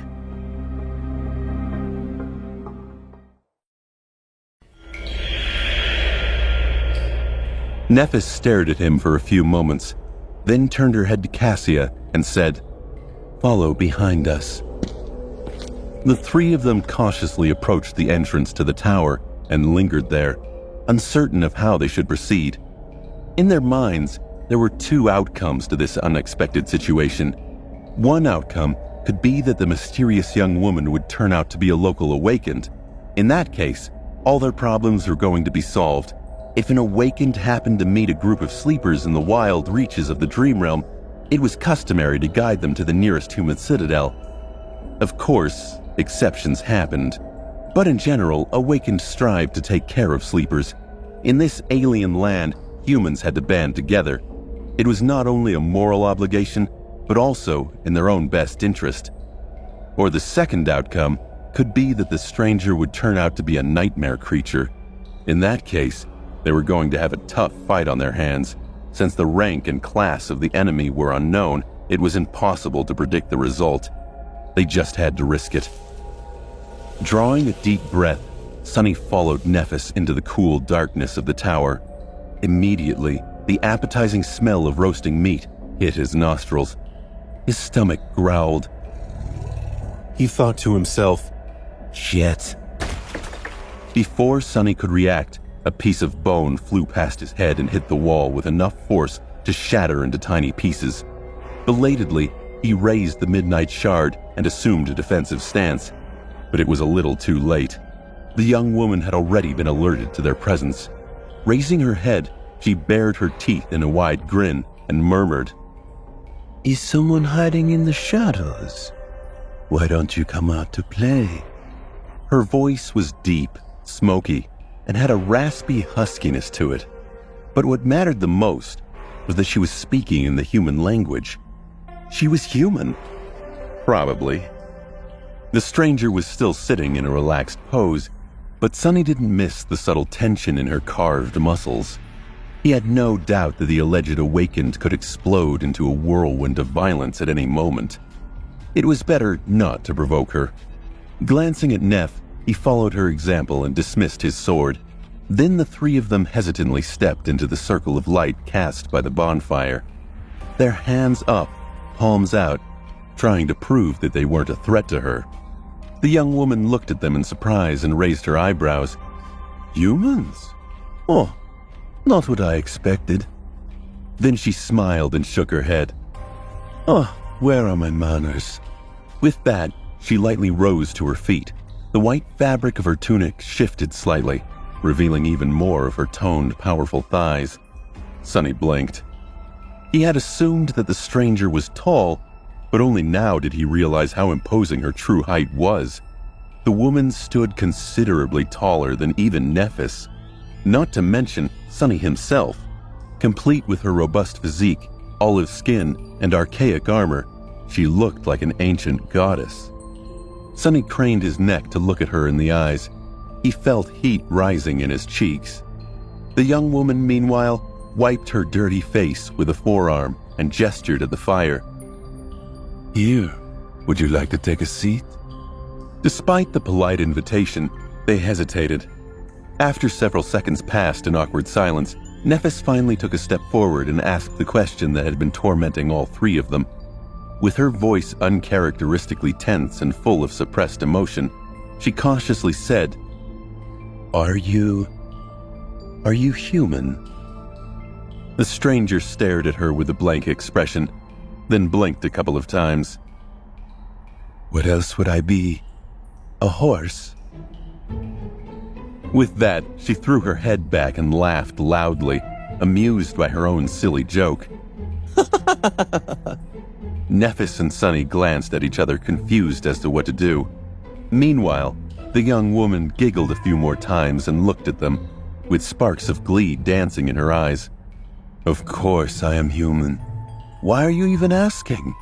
Anyway, come, sit. My neck is tired from looking down on you. With that, she sat down near the fire and assumed a relaxed pose.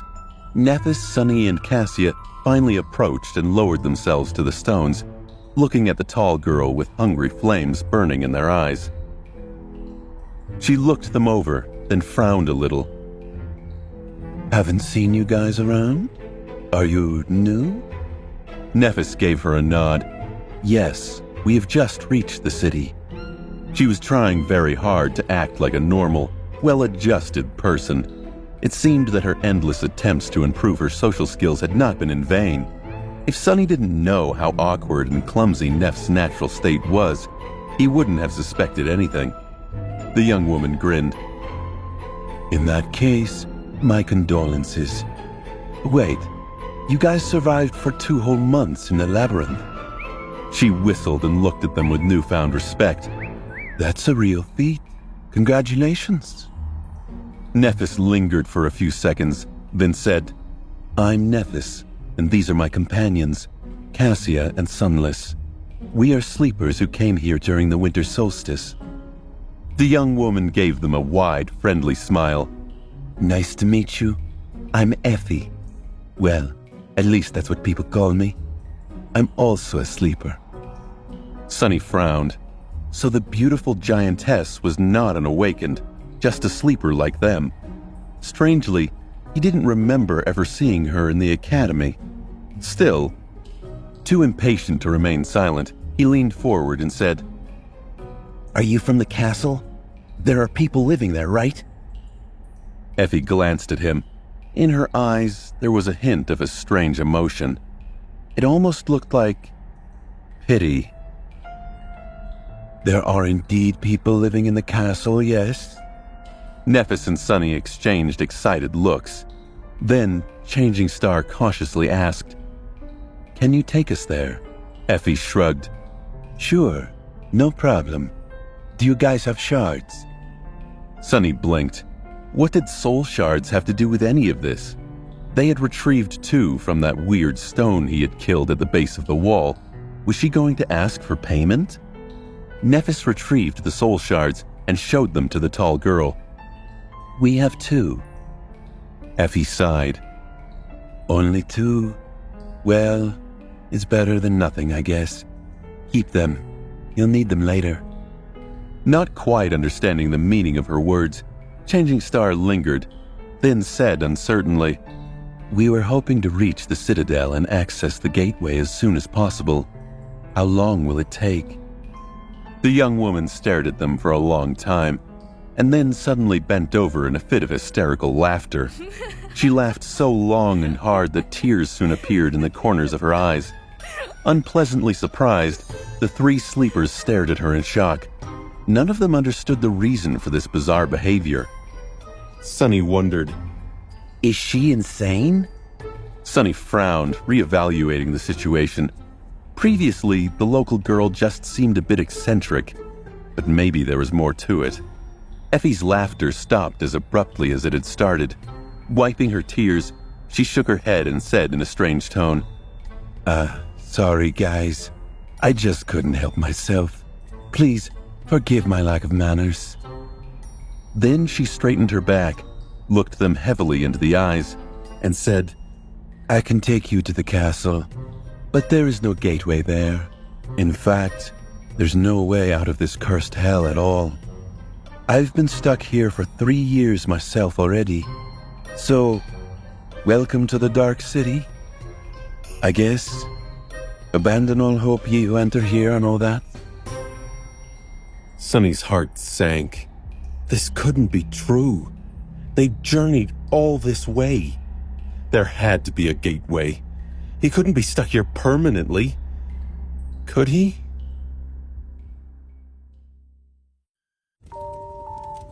Shell-shocked by Effie's words, Cassia, Sonny, and Nephis stared at the young woman.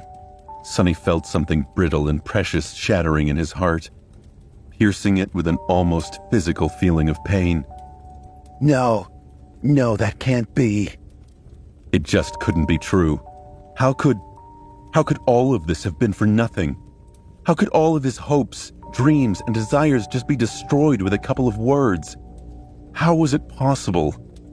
Somewhere beside him, Cassia suddenly said in a tiny voice, What do you mean there is no gateway? Effie shrugged. I'm sorry to be the one to break it to you, but deep down inside you must have known already. Didn't you? The Forgotten Shore. It's not really a place where humans are supposed to survive. That's why you've never heard of anything like it in school or the academy. It's quite simple, really. Sonny's face contorted with anger. Of course the answer was always within his grasp. He was just too naive and foolish to grasp it. He thought his luck was turning around, but it was all a big cosmic joke. The Dream Realm was vast and strange, with most of its regions barely explored by humans. However, there was at least a small amount of information available about them. Some were even fully under human control, with large citadels like Bastion providing shelter to hundreds of thousands of awakened. And yet, when he had first come to the Forgotten Shore, Sonny didn't recognize any of the unique characteristics of this place. At the time, he had thought that his patchy education was to blame. He should have realized the truth when neither Nephis nor Cassia managed to succeed where he had failed. Why would a region as unique as this one be utterly unknown? The most logical explanation would be that no one had ever returned from its deadly abyss to the real world to tell others about it. What a fool he was. Just a few weeks into the comfortable life in the academy, and he had completely forgotten that the world never played fair against people like him. The truth was always worse than his worst expectations. So why would this time be any different? The world was a predator that always waited for an opportunity to devour. Why would he even expect anything else? A familiar bitter taste appeared in his mouth. Meanwhile, Effie continued in a gentle tone. 15 years ago or so, a group of powerful and desperate sleepers managed to reach this city and claim the castle for themselves, not because it had a gateway, but because it was the only place that could keep them safe, at least for a while. Ever since then, a few lucky or resourceful people would find their way to the castle each solstice, only to get stuck here with the rest of us. Nephis was sitting quietly, with only her clenched fists betraying the storm of emotions raging in her heart. Cassia was taking the news harder than both of them, though. After all, it was her vision that led them into this trap. Her face was deathly pale, with an expression of pain and shock contorting its delicate lines. Closing her eyes, she whispered, But that's not fair. Effie looked at her with pity. Then she chuckled, smiled darkly, and said, When was anything ever fair? She was right, of course. Justice didn't really exist outside of the ethereal realm of human imagination. Sonny had learned that lesson a long, long time ago. While he was stewing in his indignant despair, Effie's smile suddenly lost its grim undertone and turned into a happy grin once again. Leaning forward a little, she said, But it's not all bad. At least you have met me. You guys are incredibly lucky, really. If you hadn't run into a local, you would have been dead already. Nephis stared at her and asked in a flat tone, Yeah? "Why is that?" Her awkward manner of speech was back again in all its glory. Effie sighed. The Dark City is simultaneously the safest place on the Forgotten Shore, and also the deadliest.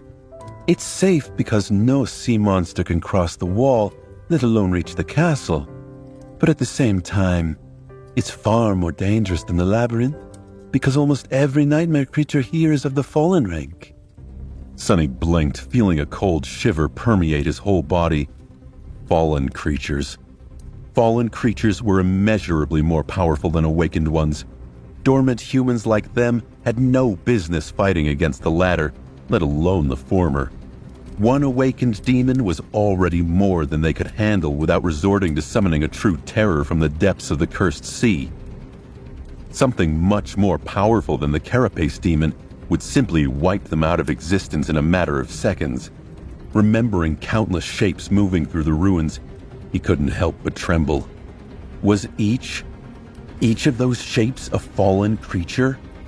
How would anyone survive even a day in this cursed city? They would have to be insane to even try. Slowly, the magnitude of the perilous trap they had found themselves in began to seep into his mind. Effie smiled.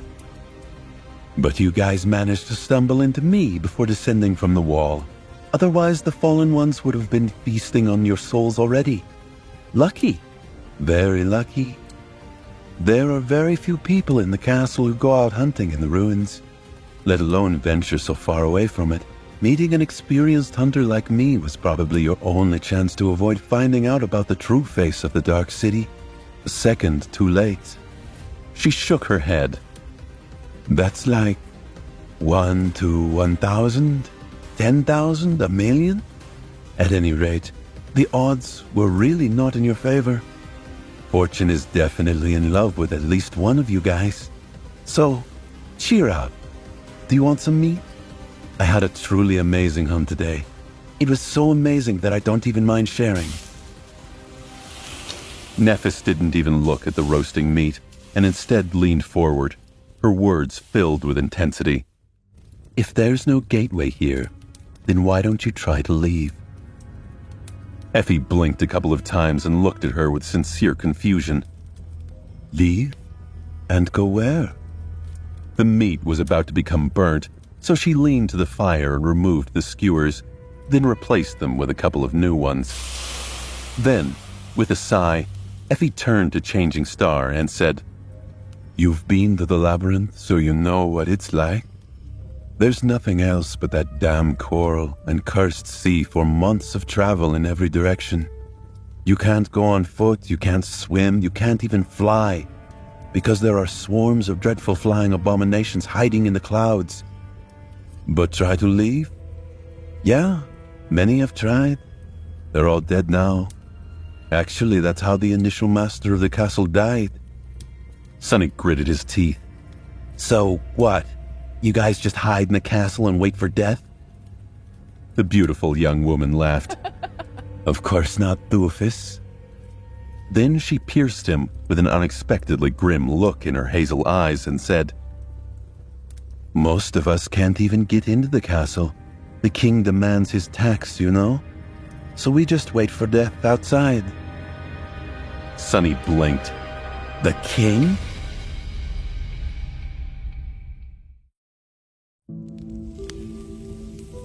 Sonny stared at Effie, trying to understand the meaning behind the strange words. What do you mean, the king demands his tax? Effie shrugged. The castle belongs to a man named Gunlog.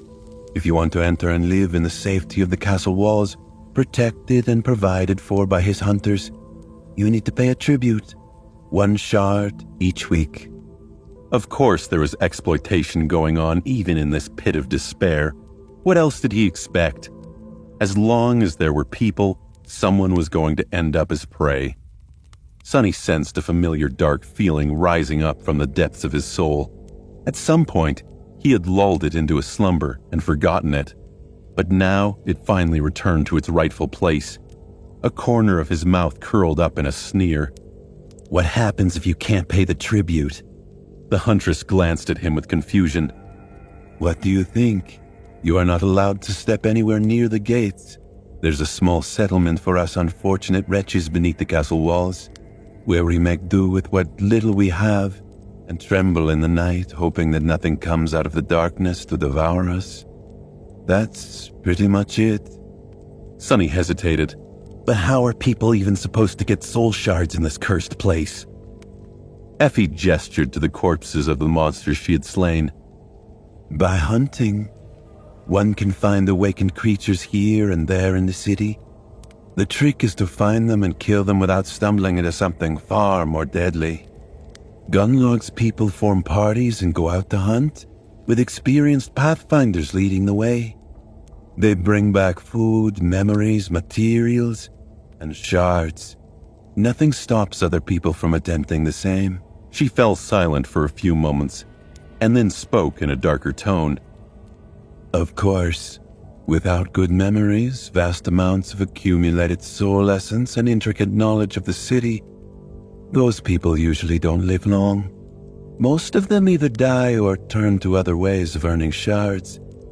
There are very few independent hunters with more than a couple of successful hunts to their names.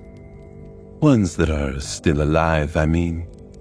Sonny glanced at the dead monsters, each of them large enough to give him pause. What about you?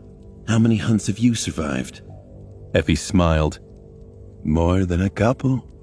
With a chuckle, she raised her hand and began folding fingers, a thoughtful expression on her face. Let's see. 1, 2, 5. Running out of fingers on one hand, she scratched her head and said with a bit of uncertainty, I'm not sure, but it should be around 100 or 2. Yeah. Sonny's eyes widened. 200. If what Effie had said was true, then she was a force to be reckoned with. Slaying even one awakened creature was worthy of respect. Slaying hundreds of them, however, was nothing short of remarkable, perhaps even heroic, and a little fearsome. It was fairly terrifying, especially since she had hunted them alone in the middle of a cursed, ruined city, full of fallen abominations, unaided, with no one to rely on except for herself. The easygoing huntress was not as simple as she appeared. Sonny frowned. If this is true, then you should have had no problem paying the tribute to stay in the castle. This doesn't make sense. Why haven't you? Effie shrugged with ambivalence. The topic didn't seem to interest her. Let's just say that I don't like the ambiance in there. Sonny wanted to learn more. Effie's expression and tone hinted at a much longer story there. But before Sonny could ask, suddenly Nephis spoke again, her voice strangely tense. You said that there were other ways of earning soul shards. What are they? The huntress turned to her and was silent for a while, a hint of some dark emotion in her eyes. However, it was quickly erased by her usual laid-back smile. Well, there are a few ways. If you have a useful utility ability, you can become a craftsman or an artificer in the castle. There are not a lot of sleepers with those abilities, so they are well regarded and cared for. If not, there are other opportunities too. Boys can become Gunlock soldiers, well, girls. Effie's expression soured. It was as if she smelled something foul. Girls can enter his harem. Pretty ones like the two of you. I'm sure the opportunity is there if you want it. No one will force you, of course. Nephis scowled. Sonny could see white sparks dancing in her eyes. So, you can either become his soldier, his servant, his plaything, or die. But that is your own choice. No one is forcing anyone to do anything, of course. Effie grinned. Smart girl, you get it? Changing Star looked down, her indifferent face turning hard and cold. Her fists were clenched so hard that they seemed bloodless. So, why hasn't anyone killed him yet? The huntress laughed. Kill Gunlog. Oh, many have tried. Great people, terrible people, and everyone in between. You can see their skulls above the castle gate, actually. She shook her head. I like your train of thought, princess. But you should forget it. Just consider him to be a mortal. He practically is. Believe me when I say that no sleeper can defeat Gunlog. Ever. It's simply impossible. Effie sighed and then added, Plus, no matter how much I hate the bastard, he is the only thing that holds this place together. Despicable as he is, without him, we would all have been dead already. Sonny watched Nephis, waiting to see her reaction. What he saw did not make him happy at all. On her beautiful ivory face, there was nothing but cold indifference and resolve. It was the same expression he had seen on it before the battle with the Carapace Centurion first, and then the Carapace Demon later. Without even needing Cassia's prophetic ability, he could easily imagine what was going on in her head. This is going to become a problem. As though sensing the same thing, Effie grimaced. No, seriously, trying to go against Gunlog will only get you killed. If you're lucky. Don't even think about that. Thinking too much is not good for your health here in the Dark City anyway. Then she smiled and gestured to the fire. Just have some of this delicious meat instead. Life's good when your stomach is full, right? Just let me tell you, this is most likely your last chance to eat anything for free. Food is a real rarity in these parts. Can you believe it? Sonny sighed, then leaned forward and picked up a sizzling piece of meat. No matter what happened, they had to keep going. One step at a time. This was the only way to survive. Of course I can believe it. I'm from the outskirts. I didn't even know what real meat smells like before entering the academy. With that, he handed the piece of meat to Cassia, took another one, and began devouring it greedily. Nephis lingered for a bit, but then followed his example. Effie giggled. That's the spirit. See? Doofus gets it. It seemed as though Changing Star had listened to her advice. At least on the surface, she had accepted that defeating the current master of the castle was impossible. But Sonny knew that deep down inside, she remained unconvinced. After all, Nephis was in the habit of making impossible things happen.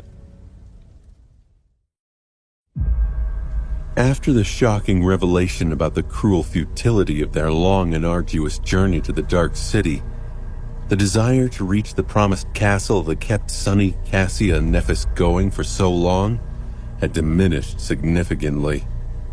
However, they still wanted to get there as soon as possible. There was a tiny remnant of hope still burning in Sonny's heart. Perhaps Effie was lying to them, or wrong about everything. Maybe he didn't really believe it, though. The beautiful huntress seemed sincere and competent, if a little eccentric. More than that, her words made too much sense. Effie wasn't in a rush to leave the granite tower. There's not enough daylight left to traverse that much distance. Moving through the ruins is a slow ordeal. Get comfortable and rest. We'll leave tomorrow at dawn. After that, she got busy dressing down the monster carcasses with a long knife that appeared in her hand. She even summoned a memory that looked like a leather apron to avoid getting blood on her tunic. Whistling an upbeat melody under her nose, the vigorous young woman looked like an enthusiastic gourmet chef. Nephis, Sonny, and Cassia were in no mood to talk. Each of them sat somberly by themselves, trying to digest the awful reality of their new situation. Sonny was utterly disheartened. He felt as though someone had pulled the batteries out of his body, leaving him with no strength or desire to do anything. The world had become dim and tiresome. That's hope for you. He didn't even have enough motivation to get angry. It was as though he had run an exhausting marathon and crossed the finish line, only to find out that there was another race waiting for him on the other side. In fact, he would have to keep running forever had he never met Effie. But now he knew he would never meet Master Jet and Teacher Julius again, to thank them for the advice and teachings that had helped him survive. He would never be able to repay their kindness. He would never become an awakened and learn more mysteries of his strange aspect.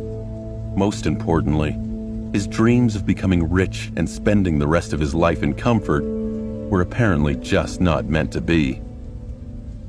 Being denied reaching the comforts that seemed to finally be within reach after such a difficult life in the outskirts, that hurt the most. Figures, Sonny thought bitterly. Crestfallen, he made an effort to find some semblance of solace in this disastrous fiasco. Well, if you think about it, I'm still alive. That has to be worth something, right? His shadow glanced at him. He could tell it was not entirely convinced. Sonny continued to think through his situation, trying his best to find the bright side. Plus, I can easily stay alive for the foreseeable future. Yeah, the big picture changed for the worse, but our immediate situation has actually improved a lot. We are safe from the constant threat of drowning or being devoured by the dwellers of the deep dark sea. We have also found a strong community of humans. No matter how things were run in the castle, there were hundreds of people living there. Numbers and experience meant everything in the dream realm. By becoming a part of a human collective, they were going to shed most of the burdens that had been silently crushing them all this time. Compared to the infernal gauntlet of the labyrinth, life in the castle was going to be like a dream. If they were willing to submit to its thug master, of course. If Sonny was alone, he probably would. Hell, here had fresh, real meat. Now, however, he glanced at Nephis. He knew that fight was still in her. But even if they were to refuse to bow down to Gunlog, there was still the outer settlement. Effie seemed to be doing just fine as an independent hunter. She didn't even seem miserable. She might just be the most contented person I've ever met. Seriously, how can she be so laid back and cheerful? Is she insane? He cast a sidelong glance at the unreasonably tall huntress and frowned. Well, let's ponder about it. She has a roof over her head and a limitless supply of delicious food, provided that she hunts it down herself. That is already better than my life in the outskirts. Come to think about it, remaining in the Dark City for the rest of his life was not how he had envisioned his future, but it was not that different from struggling to survive in the slums of the real world. Actually, in a lot of senses, it was way better. So maybe the situation seemed to be so bad not because it actually was, but because it simply didn't fit his inflated expectations. Perhaps Effie didn't expect anything from life at all either, and that's why she was so damn happy and lively, even in the middle of this odious hell. Yeah, that must be it. Problem solved. Easy. The shadow shook its head and turned away. Sonny sighed. Despite his somewhat rational attempt to find the bright side in this calamity, he didn't feel any better at all. Thinking about how inescapable and bleak their future was only made him more tired. Suddenly, his skin crawled. The familiar sensation of dread and unease flooded his mind, only now it was much more profound and invasive. The shadow of the Crimson Spire had fallen on the dark city. Soon, the sound of waves crashing against stone informed them of the coming of night. Not in the mood to even stand up, Sonny silently sent his shadow to take a look outside. As the last rays of the falling sun colored the world in shades of red, the cursed sea was surging out of the great crater. Sonny watched as the distant statue of the beautiful faceless woman was slowly drowned by the darkness until only her hand remained above the waves. Then, he shifted his gaze and looked down. The undulating black surface of the cursed sea stopped mere feet beneath the edge of the granite wall. It seemed as though he could almost touch it with his hand. On the other side of the stone barrier, the ruined city lay submerged in shadows, dozens of meters below the water level. Trapped between the endless expanse of the dark sea and the vast emptiness of the ruins, The mighty wall seemed to be as thin as a sheet of paper, and yet it silently withstood the crushing pressure of the black waves, serving as a dam that protected the city below from being erased by the terrible flood, just like it did for thousands of years. However, Sonny couldn't help but imagine all that crushing weight bursting through the collapsing wall in an all-consuming torrent of darkness. He felt shivers running down his spine. Commanding his shadow to return, Sonny finally forced himself to stand up and walked over to Nephis. Changing Star was sitting with her back against the wall, a dark expression on her face. Hearing his footsteps, she raised her eyes. Sonny sat down beside her, lingered for a while, and then said, "What do you think?" She was silent for a long time, simply looking at him with an inexorable expression. Just when he was about to think that there would be no answer, Neph finally spoke. As she did, white sparks ignited in the depths of her cold gray eyes. "We will find a way to return. No matter what has to be done, we will." Her words echoed inside the granite tower, making shadows on the walls dance in sinister glee. Although Sonny had no logical reason to believe Nephis, he did. Those words could easily sound like the delusions of a person in denial, but not when she said them. Nephis would find a way to save them. She'd be willing to march into the mouth of hell if that's what it took, and deep down, Sonny was ready to follow her there. Every bone in his body told him that tomorrow, a war for the castle would begin. In the morning, they set out for the castle. They packed up and readied themselves in Effie's base camp. Before leaving the safe haven of the granite tower, she gave the group a list of instructions. "Follow behind me. Listen to everything I say. Don't make any noise. Don't bleed. Don't think too much. Some of the creatures out there can hear noisy thoughts. Others can sense strong emotions. So don't feel fear either." Sonny stared at her with a grim expression. How was he supposed to control what he felt? The vigorous huntress grinned. "What? You never tried to solve math equations in your head to impress a lovely lady? Just do the same." As Sonny's cheeks began to burn bright red, Effie giggled and turned to Cassia and Nephis. "Correction. The two of you try not to feel fear. Doofus, you try not to get too excited. If walking behind me turns out to be too much, ask to get slapped, all right?" Sonny scowled and uttered through gritted teeth, "That won't be a problem." Effie blinked a couple of times, then smiled. "Ah, playing for the other team? I see. Interesting." Wait, what was that supposed to mean? Sonny took a deep breath and focused on trying to get his emotions under control. He breathed in slowly, held it for a few seconds, then breathed out. He took a deep breath again and counted to 10. "Math equations, my ass. Who does she think she is? Wait, why am I counting?"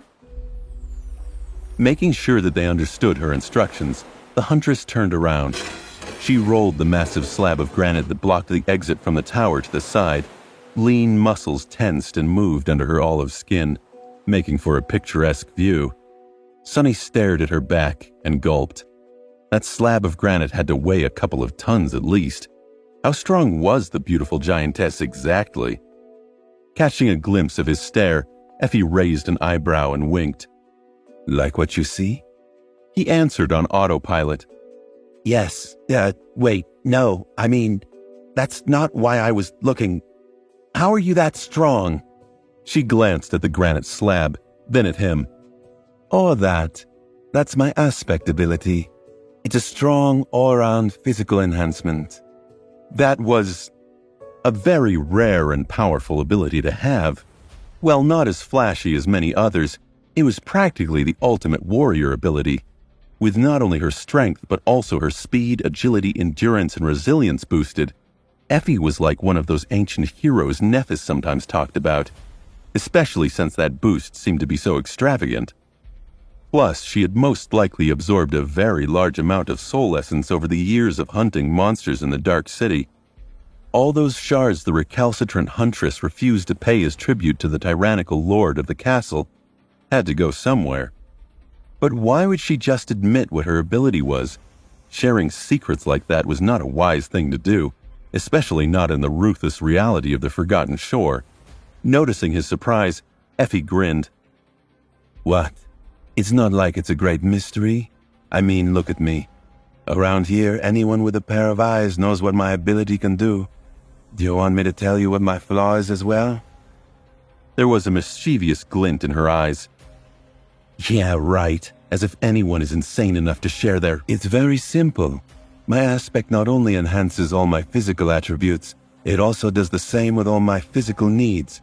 Why do you think I ate enough meat to create a literal pile of gnawed bones? Just for the fun of it? She laughed and shook her head. Well, it was fun, not going to lie. So the price for having the strength of many men was to have the hunger of many men as well. Out here in the Dark City, where food was scarce and hard to come by, it was a dangerous flaw to have.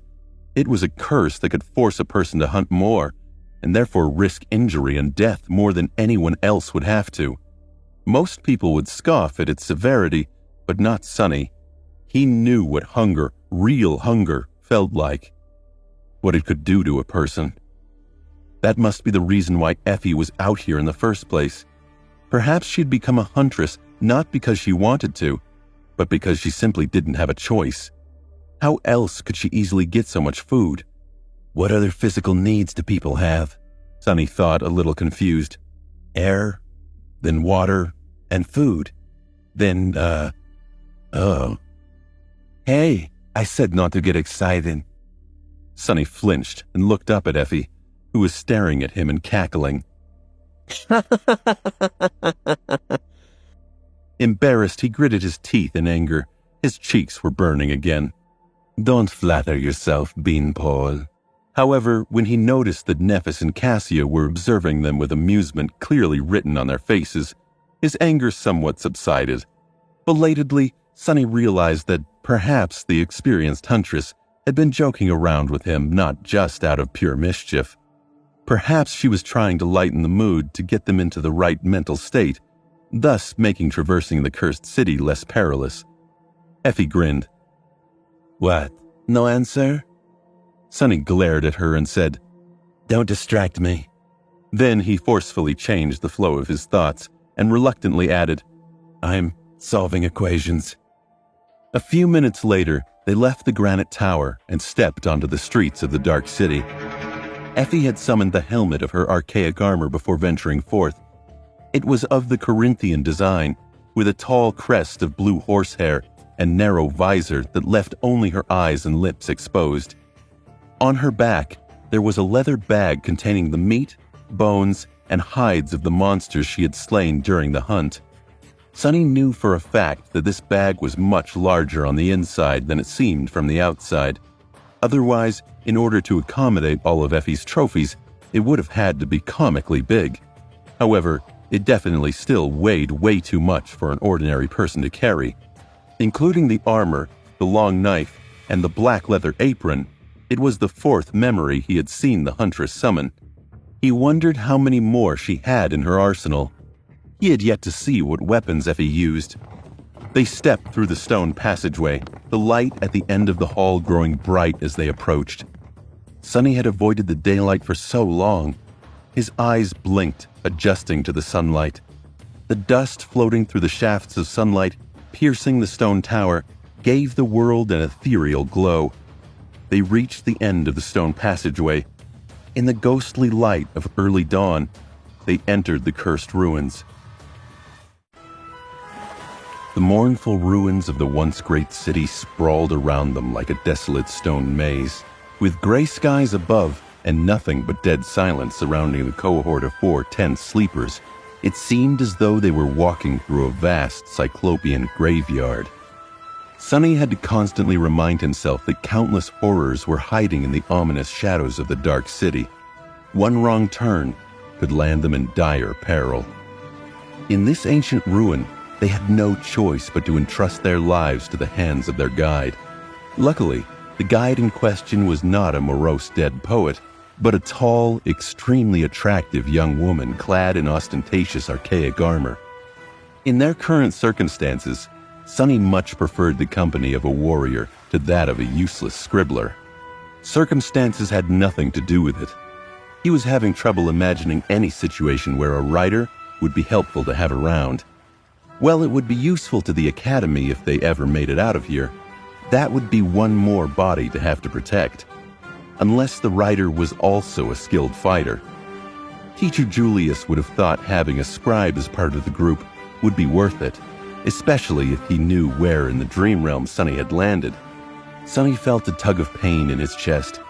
He couldn't let himself sink into despair, not now.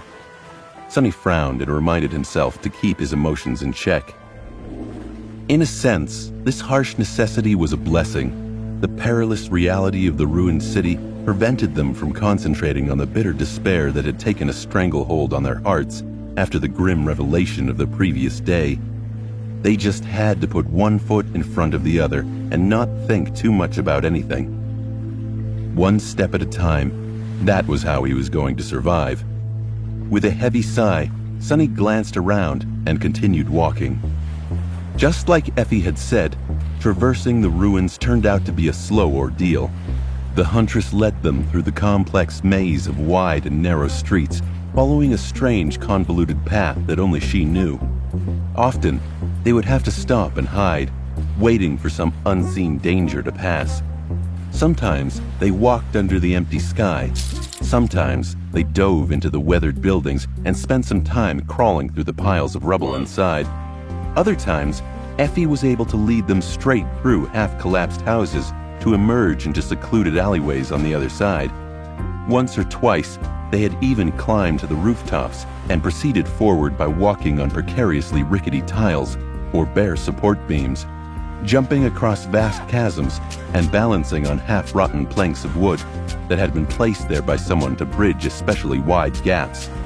During these moments, either Nephis or Sonny would carry Cassia in their arms. Sonny was surprised to discover that the interiors of some buildings were incredibly well preserved. It was as though the inhabitants had just left a few days ago, as opposed to the thousands of years that had passed in reality. Because of that, he was able to catch glimpses of how the citizens of the ancient city had lived all that time ago. It was a strange and eerie sight. He was also able to clearly understand that Effie indeed knew the ruins very well. Everywhere they went, there were signs of her previous visits and preparations, from the planks placed across the gaps between roofs to the heavy slabs of stone used to hide improvised passages. It was apparent that she had spent years of meticulous effort turning large parts of this lethal maze into her own private hunting grounds.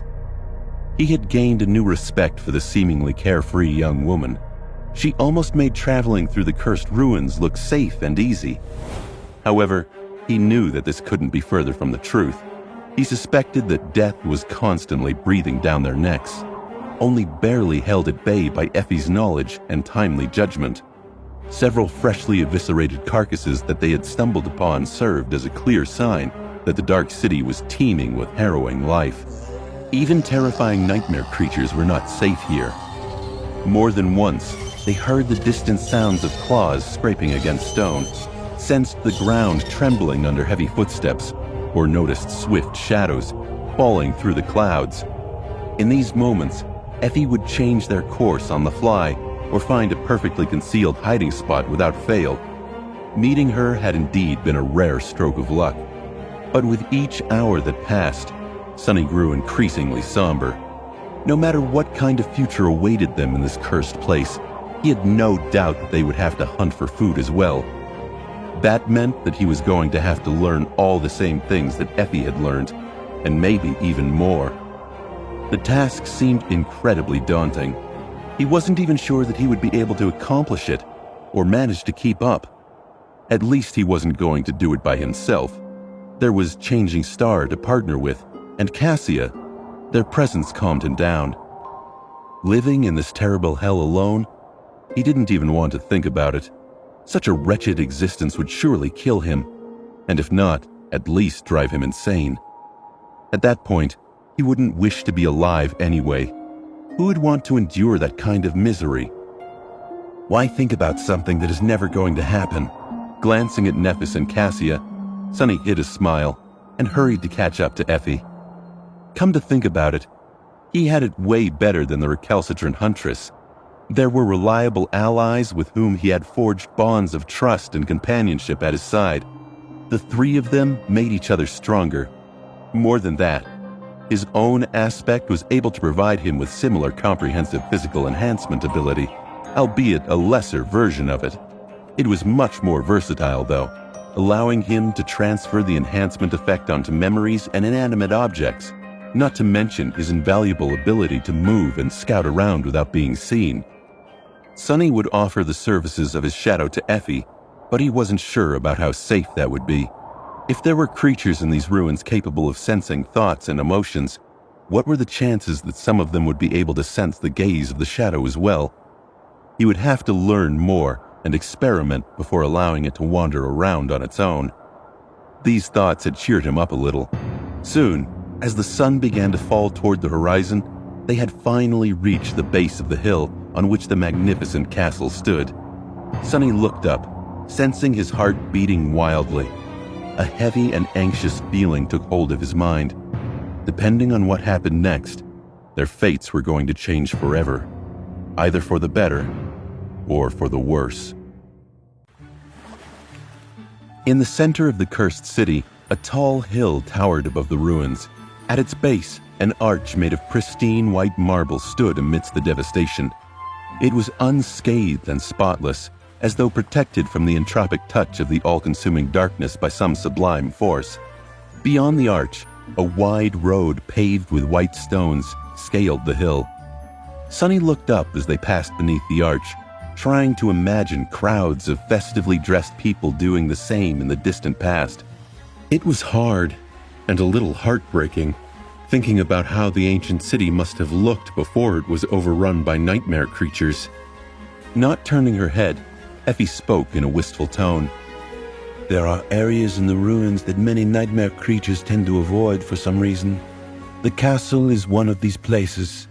I was told that back when the original group of sleepers came here, hoping to carve a foothold in the city, there was only a single spire messenger nesting in the throne room. With no other monsters around, those madmen actually managed to kill it.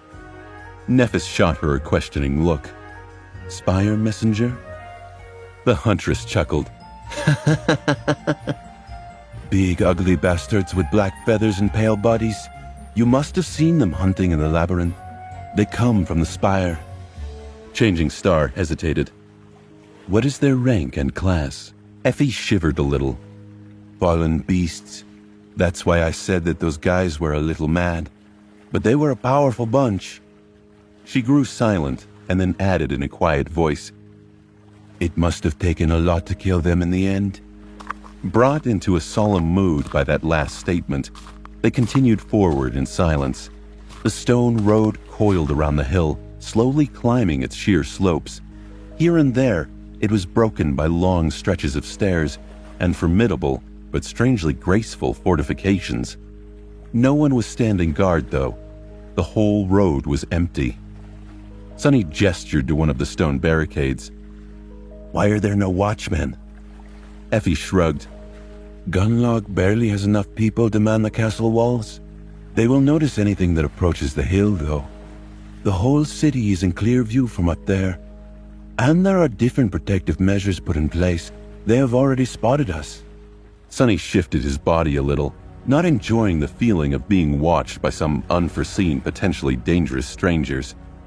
After a long time walking up the coiling road of white stone, they finally reached the zenith of the hill and saw the mighty castle in all its glory. Up close, it looked even more magnificent. Built from the same pristine marble as the arch at the base of the hill, it stretched into the sky like a white mountain made by human hands. The frontmost tower was wide and imposing, with a tall decorated gate and grandiose staircase leading down from it to a vast stone platform that the road ended with.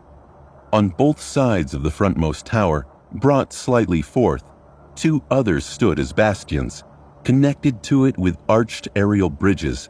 They were accompanied by smaller companion towers of their own. Behind them, the main keep soared even higher, as though trying to challenge the menacing crimson spire that loomed above the world, far in the distance. Smaller towers, spires, and wings stood here and there, forming a complex and yet strangely harmonious foundation. The whole structure was incredibly beautiful and striking. At the same time, it radiated a feeling of unassailable firmness. It was as though the castle walls were built for gods, not mortals. The only thing that spoiled the picture were dozens of human skulls hanging above the gates on rusty chains. Some still had rotting flesh hanging on by threads of sinew. They clashed with the majesty of the building in their crude brutality. Sonny grimaced, brought down to grim reality by this ghastly sight. His gaze fell lower, only now noticing dozens of crude makeshift hovels huddled on the stone platform. They were built from fragments of rubble, rotting wood, and pieces of monster hides, chaotically clinging to the stones as if afraid to be blown away by the wind. An unpleasant, strangely familiar smell hit him in the nose a few moments later. It was the motley but unmistakable stench of the slums. That stench was nothing like the poisonous reek of the outskirts, and at the same time, exactly the same. Sonny couldn't help but smile crookedly. Gee, I'm home. Between the hovels, gaunt and empty-eyed people were busy eking out their pitiful existences. They were dressed in a strange mix of dirty rags and shiny memories, with those wearing armor standing out among the rest like rare oddities. Most of them were extremely young, barely older than Sonny himself. He could smell their exhaustion and desperation, even from where he was standing. Sonny really wanted to laugh. After everything he had been through ever since becoming infected by the nightmare spell, the cycle had finally completed. He was right back to where he had started, back in the slums. Wasn't that the funniest thing ever? If this wasn't fate, then he didn't know what was. Changing Star's voice tore him away from his bitter thoughts. Sonny, are you okay? He blinked a couple of times, then slowly turned to face her and spoke after a brief pause. Yeah, I was just reminiscing. Something in his voice must have sounded strange because she gave him a long look before turning away with a short nod. Good. Don't relax just yet. Then she turned to Effie and asked, What do we do now? The huntress looked around and shrugged.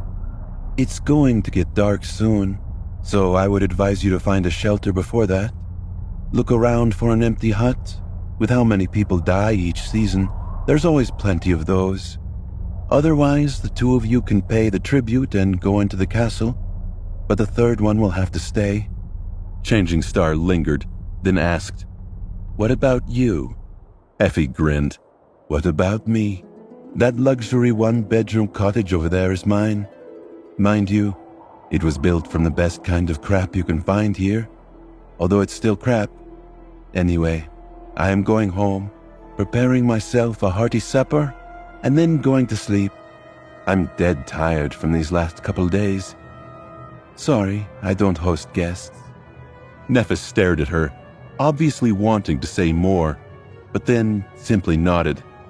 I see. Thank you for everything you have done for us. I won't forget it. Effie smiled, patted her on the shoulder, and turned to Sonny and Cassia. Bye, doofus. Bye, doll. See you around. With that, she began whistling a cheerful melody and walked away.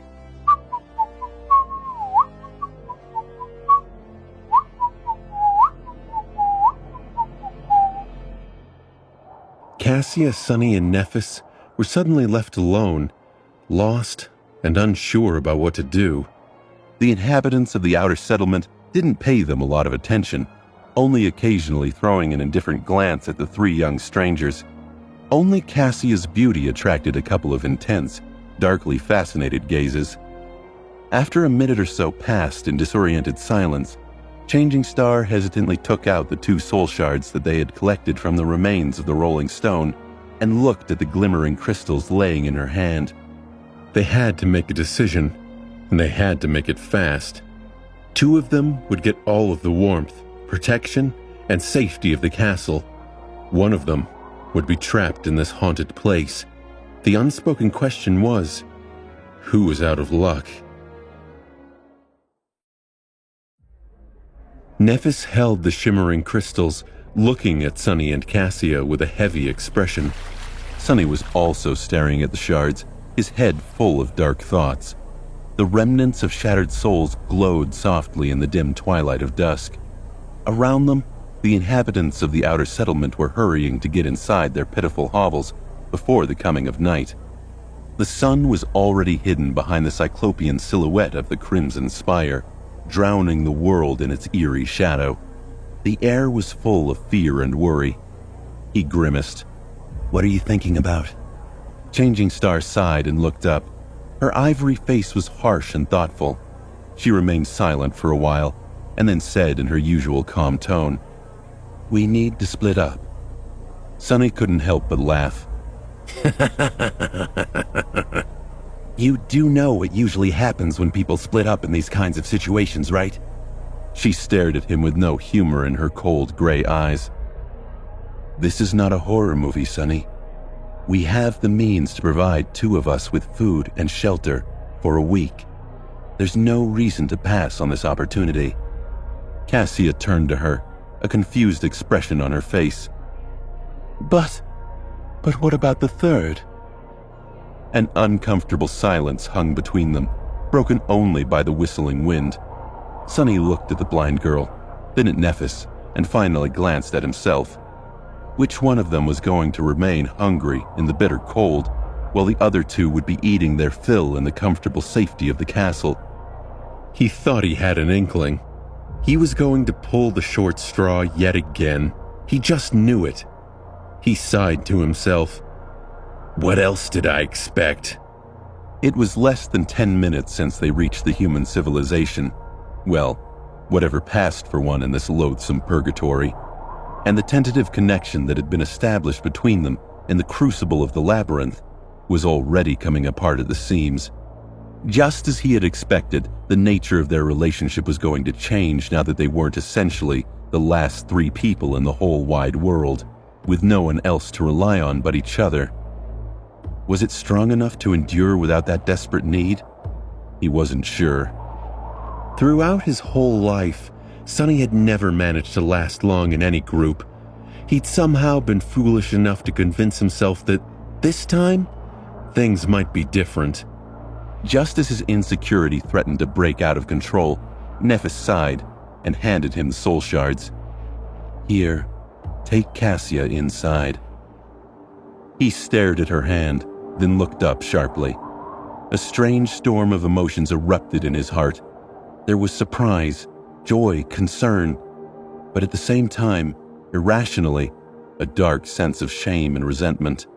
Not knowing how to deal with all these feelings, he scowled and asked, Why me? Changing Star simply raised an eyebrow. Shaking his head, Sunny offered her a crooked smile and added, Don't get me wrong, I'm not refusing. I'm just curious, why are you so kind all of a sudden? Is it out of some misguided sense of nobility? Nephis looked at him for a while, and then said with indifference, I have never been noble. I have never been kind. He blinked, struggling with the desire to pinch Neph and make sure that she was awake. Had she not met herself? If she wasn't noble, then who was? Meanwhile, Changing Star shrugged and looked away. It is simply the best choice. Right now, we need information the most.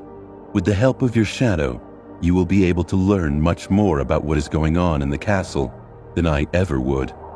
While you are gathering information inside, I will do the same here. We will meet in a week, share our findings, and decide what to do next. Sunny just stared at her. Did Neph just reveal herself to be as cynically pragmatic as he was? Once again, he felt a weird mix of emotions. He was simultaneously elated and hurt by her lack of sentiment. However, the fact that she simply assumed that they were going to continue working together as though it was a given had not avoided his attention. For some reason, this small detail gave Sonny a warm feeling. Nefis looked at him and added, "Besides, the terms of our trade have come to an end. Your promise was to give up on your share of the spoils on the way to the castle. Well, here we are. That stone creature was your kill, so these shards are yours by right." Sonny shook his head. Trade? What trade? He thought, Oh, right. the trade he had made with Changing Star to get her to teach him swordsmanship and hide the fact that he had no way to absorb soul shards. He had almost forgotten about it, but she didn't. Now that Sonny had been reminded of its existence and realized that it was over, he felt a sudden pang of regret. It was as though one of the few strings that connected them together had been suddenly severed. With a sigh, he took the soul shards from her hand and gripped them tightly. All right then. I'll meet you in a week, I guess. Sonny opened his mouth, wishing to say something else, but then just turned away. Stepping aside, he gave the girls some privacy to say their goodbyes. Soon, Cassia's delicate hand found his shoulder. Sonny glanced at the blind girl, remained silent for a bit, and then asked, Are you ready? She hesitated before answering. When she did, there was a hint of sadness in her voice. Yes. With that, they walked away and left Nefis behind, standing alone in the surging darkness of the descending night. Guiding the blind girl, Sonny approached the grand stairs that led to the ornate gates of the magnificent marble castle. Out here, there was nothing but the howling of the wind and the encroaching veil of darkness. It seemed as though the dwellers of the slum were not allowed to build their hovels on the wide stretch of stone that separated the marble steps from the outer settlement. Be careful, there are steps ahead. After warning Cassia, he sensed a cold feeling grasp his heart. For some reason, it felt as though once he stepped on these stairs, there would be no way back. Gritting his teeth, Sonny took a step forward and began his ascent to the castle. Soon, they approached the apex and stopped in front of a couple of unfriendly guards. Both of the young men barring their way wore armor-type memories and wielded their weapons in the open, as though trying to warn anyone approaching to not test their patience. They looked at Sonny without even trying to hide their disdain. What do you want, rat? Sonny hesitated, then held out the soul shards. One of the guards glanced at them and grinned. Well, would you look at that? The rat has brought us a present. Chuckling, he took the glimmering crystals and waved a hand. Come on in. Someone will meet you inside. Struggling to not glare at the armed sleepers with murder in his eyes, Sonny forced out a pale smile and cautiously walked past them. Then, looking up at the dozens of human skulls swinging above them on rusty chains, he sighed darkly and led Cassia through the gates of the castle.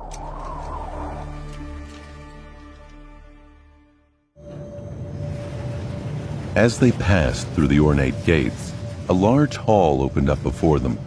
Hearing a strange rustle from above, Sonny raised his head and saw tall windows with stained glass panels soaring to the distant ceiling.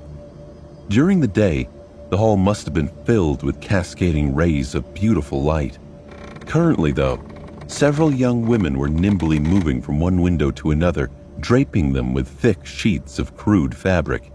The makeshift wooden ladders they used creaked and cracked, creating a strange and almost melodic sound.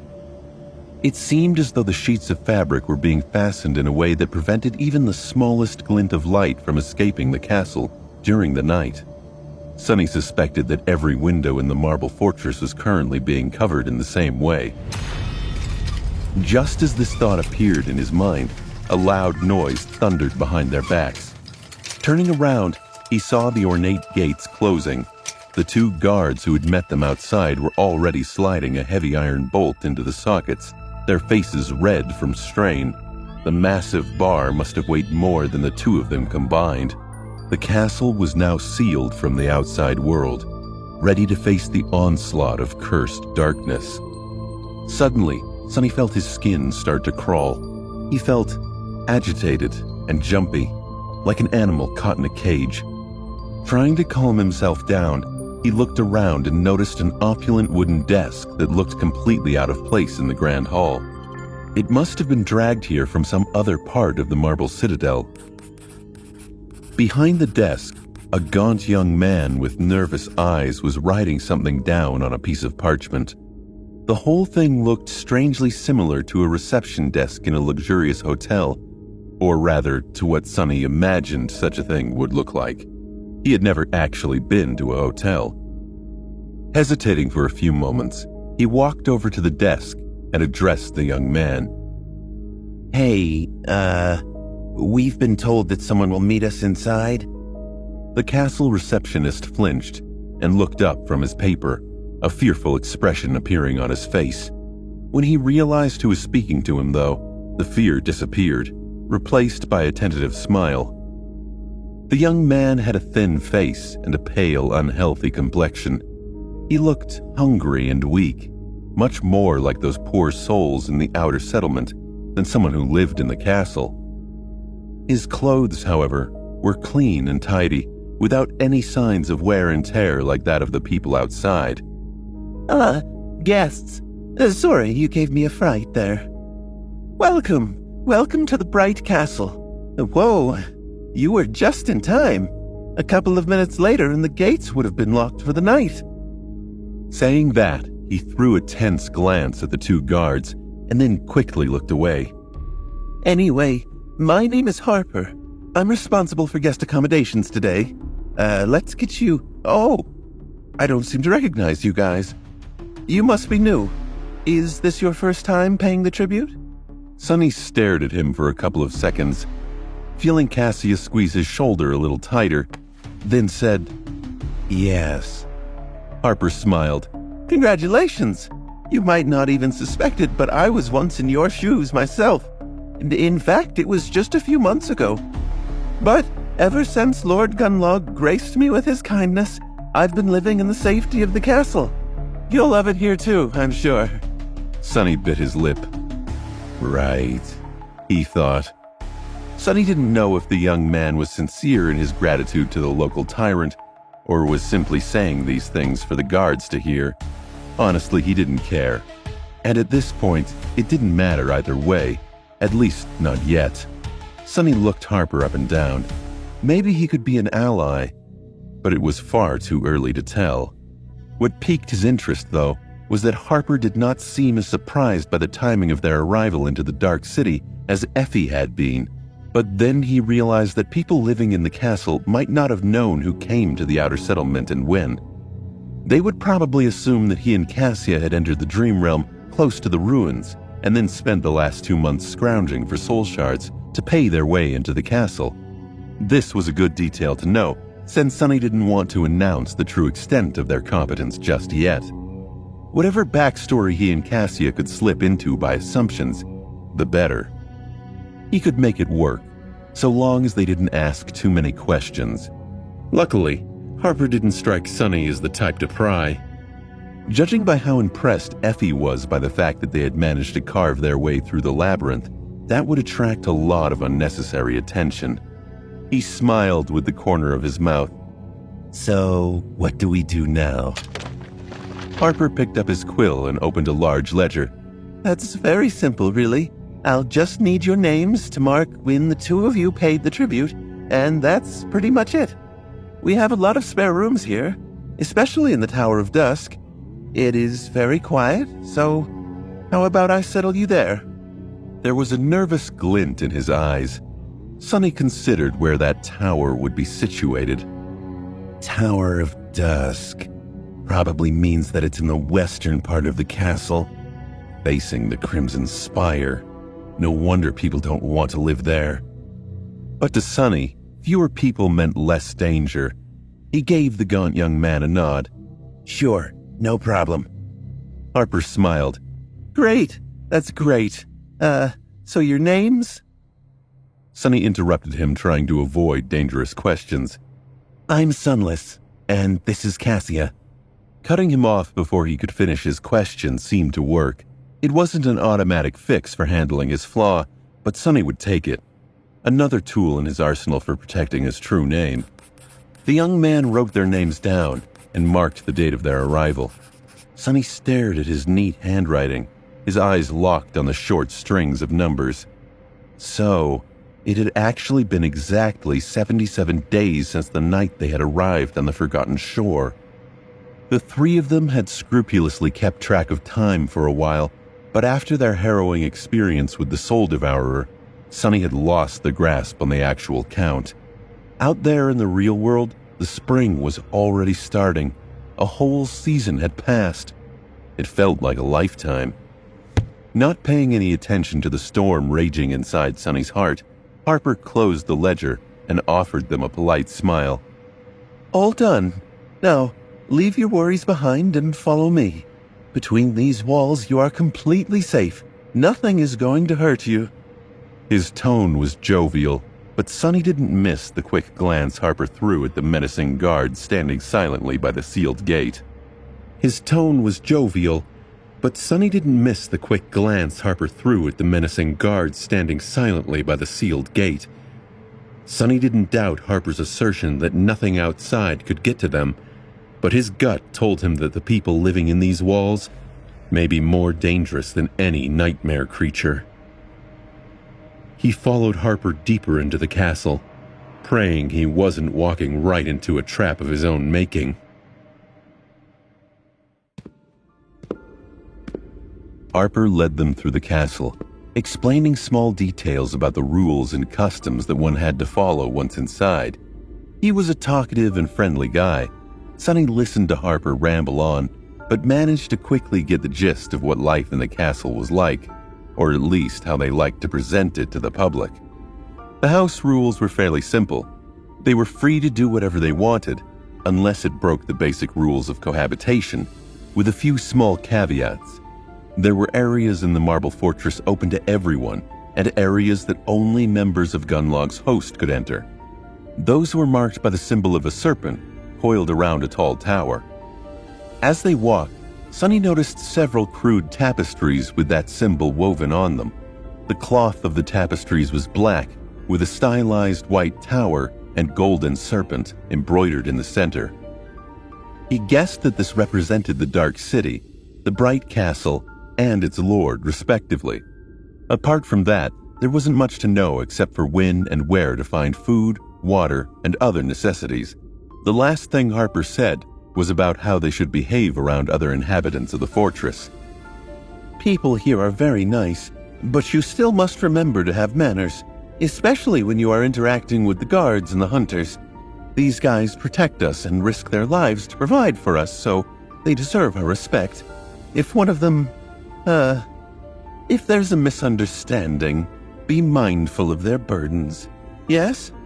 Okay. Great." Sonny threw a dark glance at Cassia. Cassia couldn't see Sonny's expression, but the look on her face made the message clear. She read between the lines of Harper's awkward statement. Don't mess with Gunlog's people, and if they are messing with you, just swallow it. How wonderful. As they made their way through the castle, Sonny was able to catch a few glimpses of how people actually lived inside the castle. To Sonny's surprise, they didn't seem nearly as put down and miserable as he had expected. In fact, everyone seemed to be more or less fine, going about their business with mundane casualness.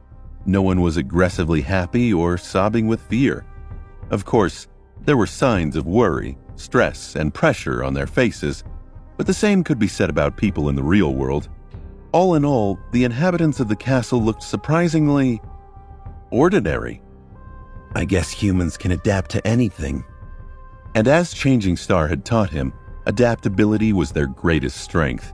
As long as there was some semblance of stability, humans would find a way.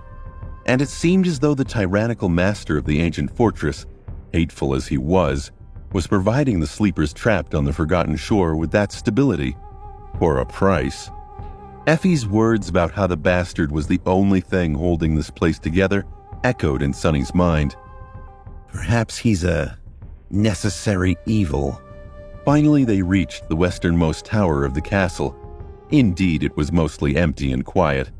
Few people seemed to want to stay here, driven away by the unnerving vision of the Crimson Spire looming in the distance. However, for the two of them, it was perfect. Cassia couldn't see at all, while Sonny was long accustomed to the presence of the spire because of his sensitivity to shadows. Plus, right now, all the windows in the tower were closed, hiding it from sight. Harper suddenly stopped and said in a somewhat embarrassed tone, I forgot to ask. Would you guys be needing one room or two? Without thinking too much, Sonny answered, One. As he spoke, he heard Cassia's voice replying in unison, Two. Then they froze and turned to each other with petrified expressions. Cassia blushed while Sonny became even paler. He didn't mean anything untoward by requesting a single room for the two of them. It's just that over the months spent camping together, being close to Cassia in case she needed help with something had become his habit. More importantly, he was unwilling to let her leave his sight even for a second in this unpredictable castle. He didn't trust anyone here yet. But in these new circumstances, requesting a single room suggested a different meaning. But there wasn't. Clearing his throat, Sonny looked at Harper and said, 2 rooms if they're next to each other. If that's not possible, then 1. The skittish young man scratched the back of his head and then answered in a somewhat surprised tone, All right. I think I can find 2 adjacent rooms for you. Follow me. With that, he began walking forward. Sonny glanced at Cassia, then shook his head and followed behind Harper. She won't misunderstand, right? I really hope this doesn't turn into a whole thing. Soon they were standing in front of 2 sturdy wooden doors. Harper handed Sonny 2 iron keys and smiled. Here we are. The rooms are not very big, but they're really, cozy. Enjoy your first night of safety, guys. You must have not felt safe in a long time. I know I never did before entering the castle. Thank heavens that time is behind me. Anyway, food will be served 1 hour after sunrise tomorrow in the main hall of the keep. See you there. With that, he glanced at them one last time, smiled sheepishly, and walked away. Sonny and Cassia were left alone in awkward silence. Still feeling a little embarrassed, Sonny sighed and said, I hope you didn't think that I was... Cassia suddenly giggled. I know. I just didn't expect it. Let me guess, you distrust every single person in this castle and therefore are going to watch me like a hawk to scare them all away? Like an overprotective, mean, violent big brother, right? With a smile, she shook her head, then added, To be honest, I don't feel safe here either. So, thank you. Although I must say this place seems almost like a hotel. My parents took me on a mountain vacation once, and we stayed at a really old hotel. What was it called? Overgaze? Overlook? Anyway, this place feels exactly like that. Or at least what I can sense of it does. Sonny grinned. Right? I've never been to a hotel, but that was my first thought as well. Of course, that was if the hotel in question was populated by hundreds of nightmare spell carriers, with a murderous tyrant for an owner, and not a single police officer around to call for help if something happened. And hundreds of monsters looming on the other side of the gate. And a shanty town just outside the gates. Funny. Sonny had spent most of his life scared of the policemen and trying to avoid them at all costs, but now he actually missed them a lot. Or at least missed the idea of someone who can be called in when things get dangerous. Sonny looked down the long, darkening hall. He had no idea who else was on the other side of the other doors, and he was wary of who those people would turn out to be. He only had himself to rely on, and he felt a strong need to protect Cassia, too. It was funny. When he had first run into Cassia in the labyrinth, he'd only helped her to appease Nephis, but now, he'd be crushed if anything happened to her. Sonny took a deep breath and looked around the dark hallway. There was no telling what was lurking in these shadows, or what plans it had for them. On the other side of the sturdy door, there was a tiny room with stone walls and a single narrow window. The window was closed with wooden shutters and draped in thick cloth. Harper had warned the group not to open the windows during the night, but out here in the Tower of Dusk, no one would want to stare at the view anyway. Allowing any amount of light to seep out of the castle at night was considered to be a severe crime, so Harper had been pretty emphatic on that point. Of course, the gaunt young man didn't know that neither Sonny nor Cassia required light to move in the dark. They could open the windows as wide as they wanted, not that they had any reason to. Inside the room, there was a bed with a straw mattress, a flimsy chest, and a tiny desk. On the desk, there was a basin filled with water, a few strips of clean cloth, and an oil lamp. There was even a small round mirror made of polished bronze. Sonny caught a glimpse of his reflection and flinched, as though seeing a stranger. In these past 2 months, he had seen himself through the eyes of the shadow plenty of times, but it wasn't the same. He had changed a lot. His face was much sharper and more angular now, the last remnants of youthful roundness chased away by the harsh gauntlet of the labyrinth, although Sonny never had a lot of that to begin with. His reflection was thin and pale, with dark circles under his eyes. His black hair was longer, falling over his eyes in a dirty mess. What changed the most, however, were the eyes themselves. Deep in their dark depths, there was a glint of calm, heavy, bleak coldness that had not been there before. With a startling realization, Sonny understood that he, too, now possessed the look of a seasoned fighter. The type of calculating coldness hiding in the eyes of such men was known as the murder math in the outskirts. He had to admit the idea that he was a warrior warmed his heart a little. Not that he wanted to be cold, but people respected what they feared. Maybe, just maybe, they may respect him now, at least a little. Sonny remembered seeing that same quality in Gregor back during the first nightmare. It's how Sonny immediately knew he was a force to be reckoned with. Nephis had that quality about her too. In her case, it made her seem like a true warrior. Sonny, on the other hand, Sonny had the eyes of a killer. And even deeper than that, visible only to him, golden threads of Weaver's inhuman legacy glowed mysteriously in the darkness. Staring at his reflection, Sonny grinned darkly. His voice was hoarse and proud. "Looking good, Sunless." From his room in the tower, Sonny could hear the faintest whispers of the sea outside the city walls. Now that he was safe from its dangers, there was something almost comforting about the familiar sound. Sonny sent his shadow to guard the door to Cassia's room. Sonny fell on the soft mattress, wrapped himself in a blanket, and tried to get himself to sleep. Here in the safety of the mighty castle, surrounded by hundreds of people, laying on a real bed, it was hard to believe that just a few days ago he was traveling through the cursed darkness of the deadly sea on a rickety boat, fighting terrifying monsters in the bizarre landscape of the Coral Labyrinth, and losing his mind piece by piece to the gluttonous hunger of an ancient, soul-devouring tree. It all seemed like a feverish dream now. This isn't bad. With that, he fell asleep.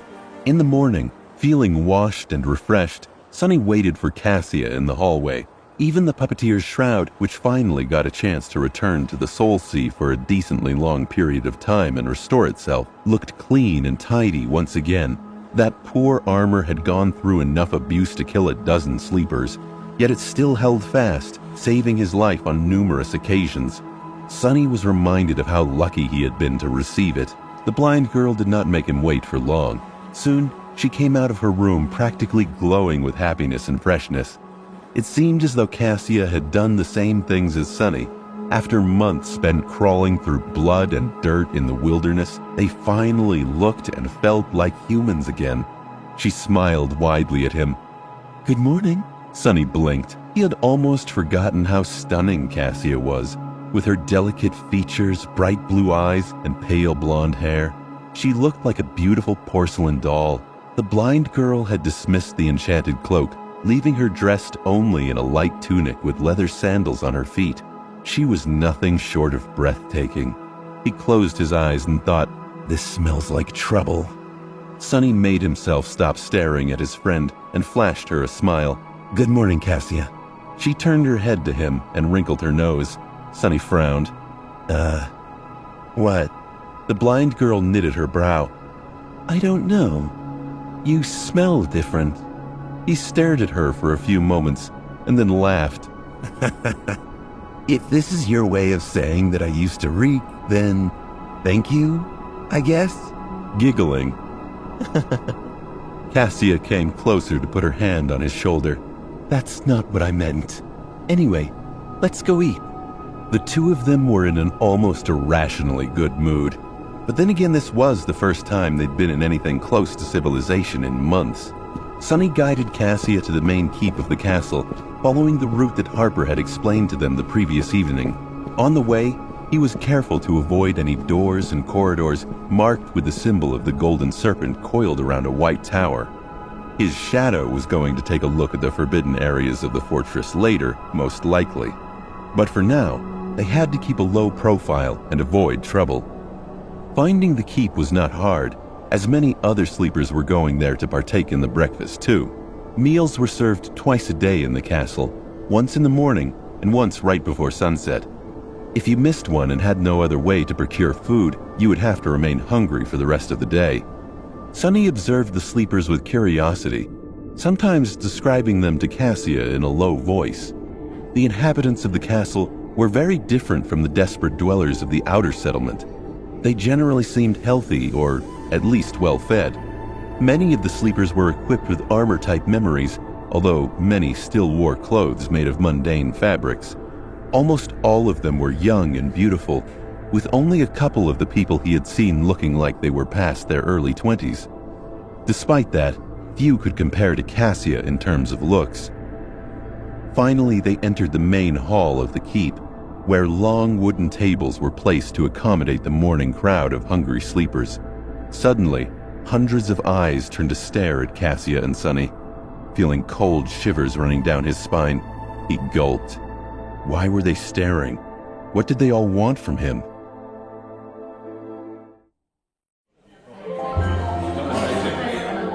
The main hall of the mighty castle was grandiose and majestic in appearance.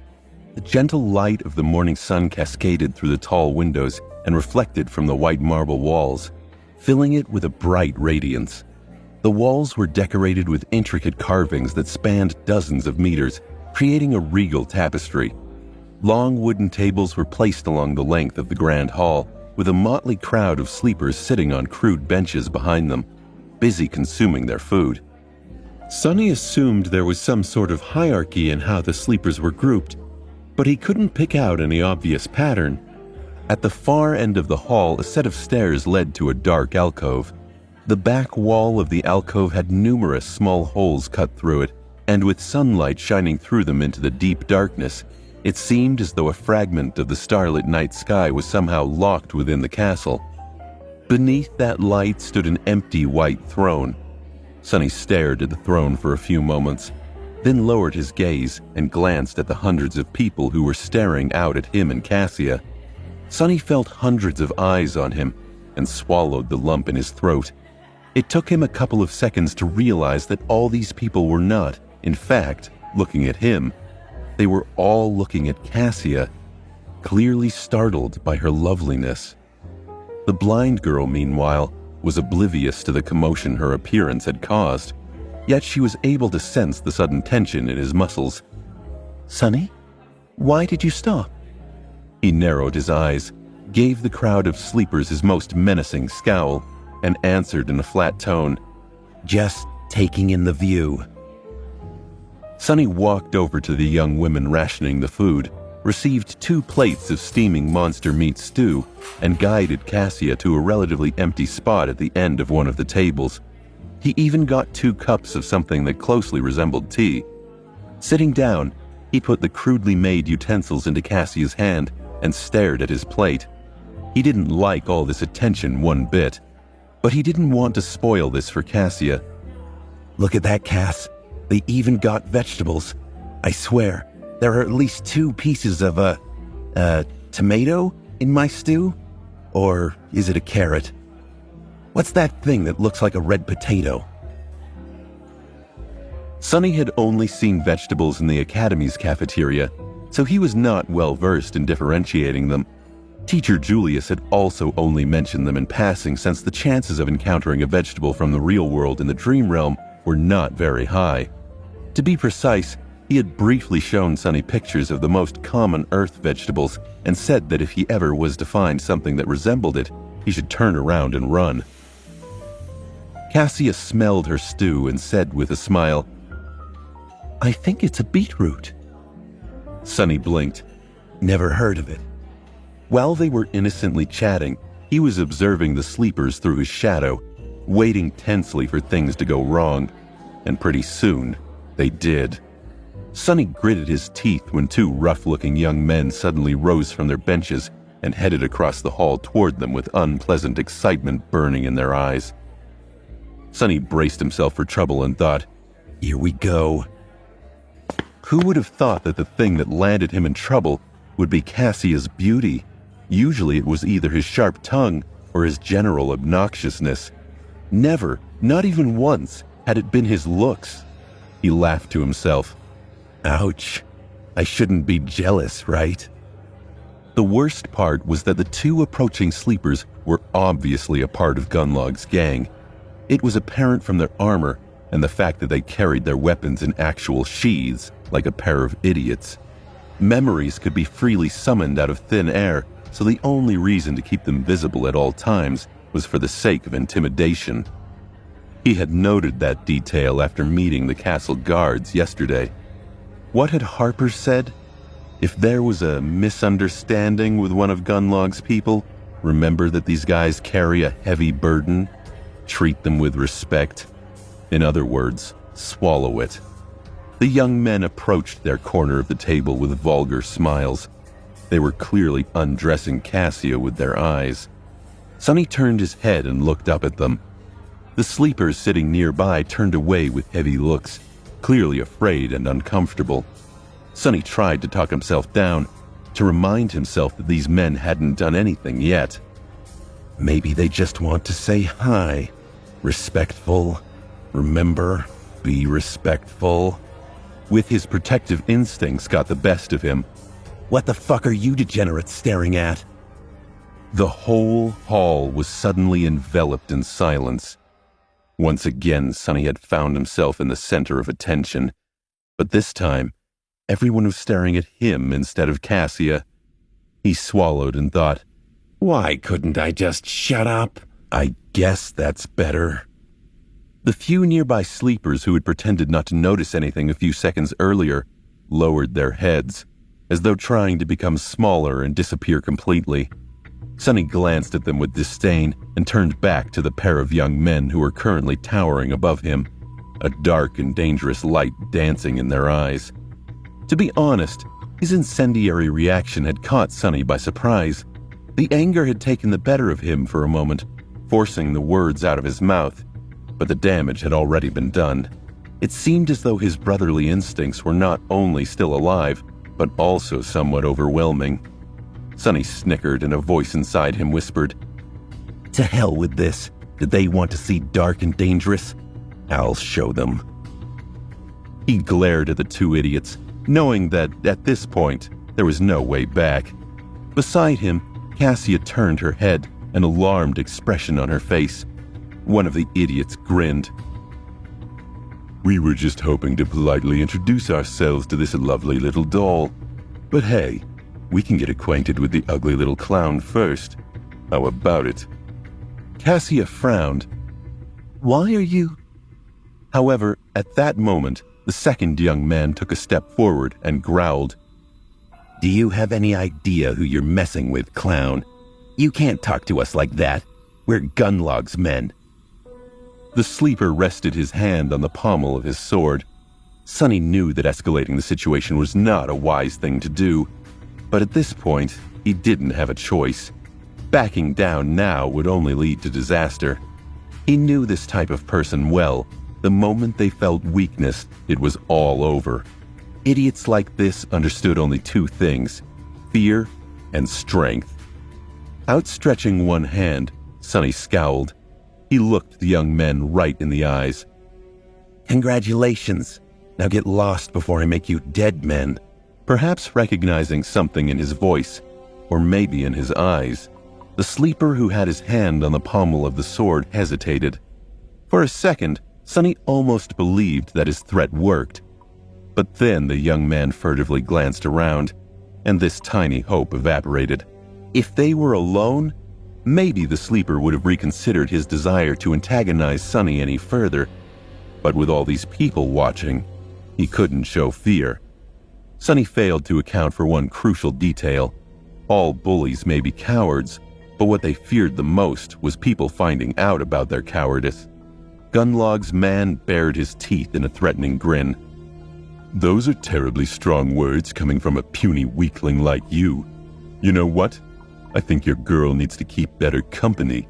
Why don't we help her out by making you disappear? Sonny smiled.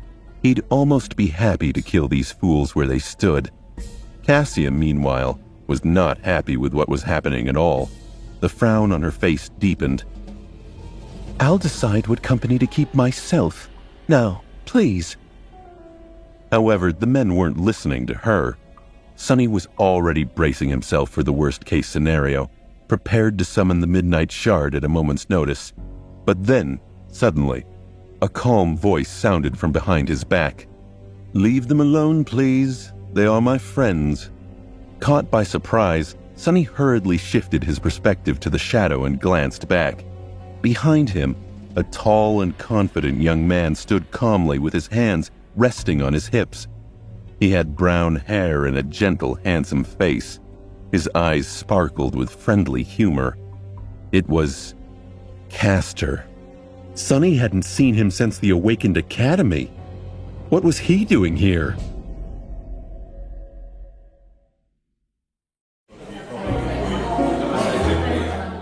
The man who had just stood to defend Cassia and Sonny was, without a doubt, Castor. Sonny was sure of it. Castor was the only person Sonny had ever seen defeat Nephis in a fight, even if it was just during training. Back at the academy, Castor had been a star of their batch of sleepers. Handsome and friendly, he was not only popular, but also respected. And although it pained Sonny to admit it, that wasn't only because of his lofty status as a legacy. Even other legacies looked up to him. Many even considered him to be the true king of the rankings, speculating that Changing Star had gotten her first place by mistake. Castor was powerful, skilled, and charming. He was also humble and had an amiable personality that made it hard for anyone not to like him. His background was impeccable, and his future was unquestionably bright. He was the polar opposite of Sonny. Sonny was dumbstruck. He thought to himself, Of all the sleepers to wind up on the Forgotten Shore, why did it have to be Castor? Sonny turned his head and stared at the handsome young man in utter bewilderment. Why was this guy calling them friends?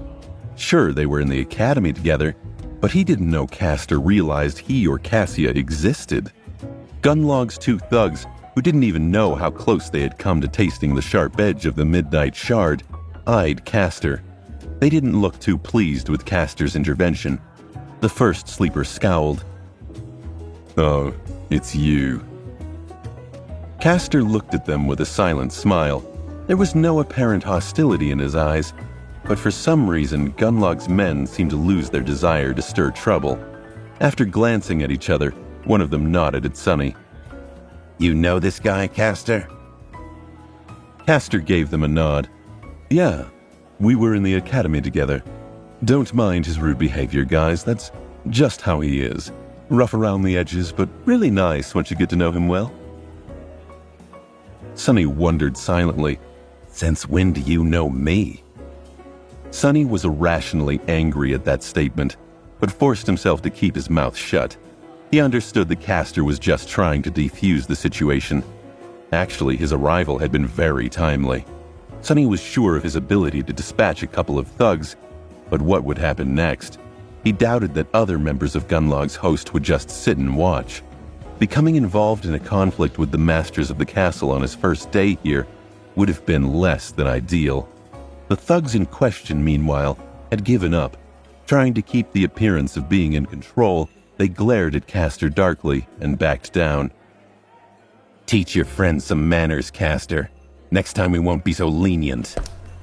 With that, they turned around and retreated to their seats, throwing menacing looks at anyone who dared to stare at them.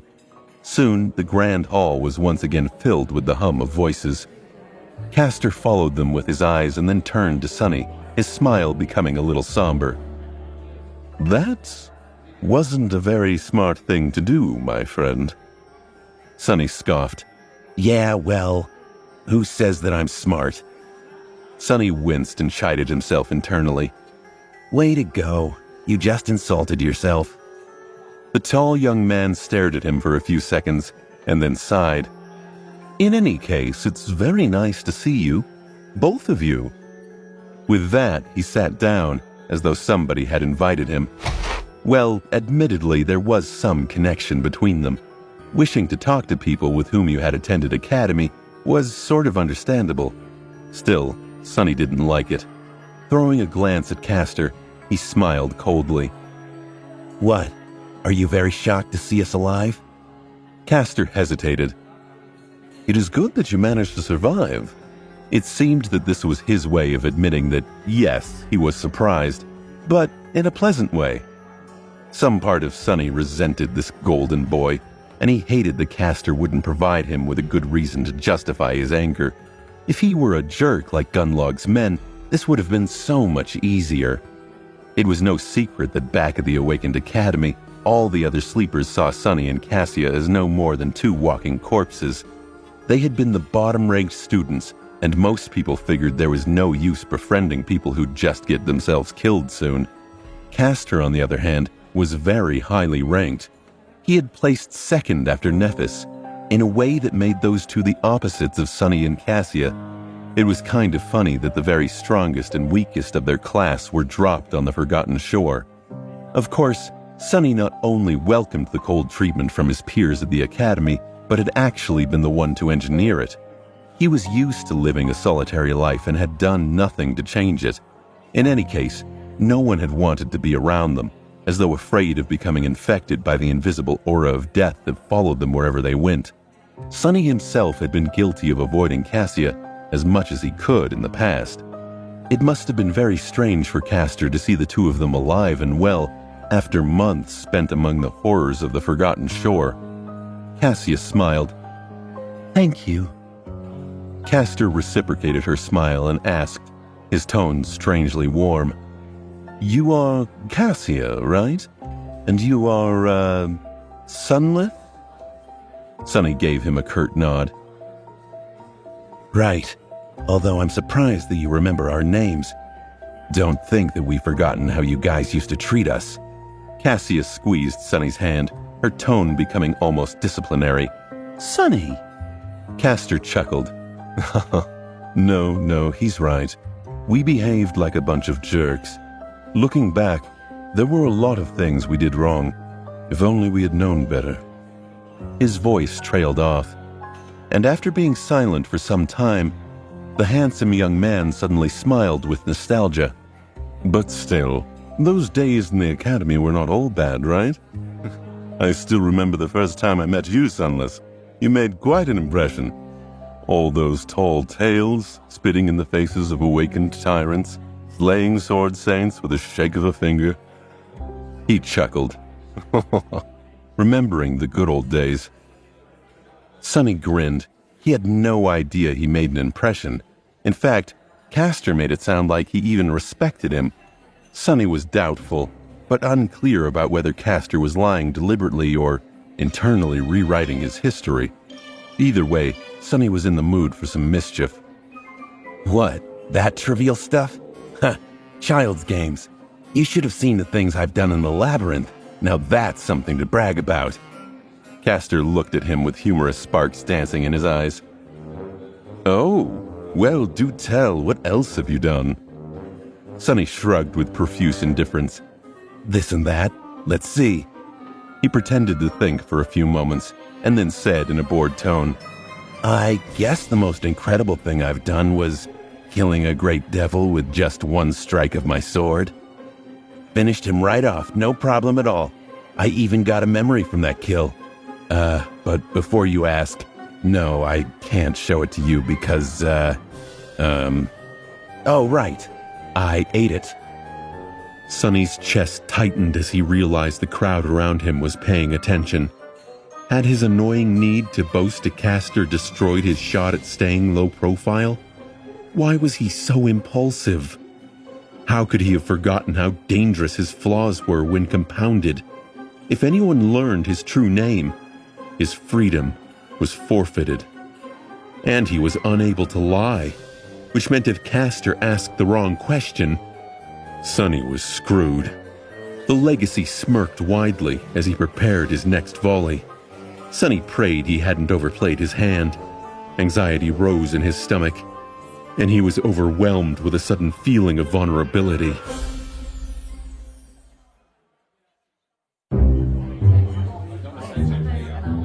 Sonny flushed as he felt more eyes falling on him. Worse yet, Castor was still grinning at him. Sonny was terrified of what words might spill from his lips.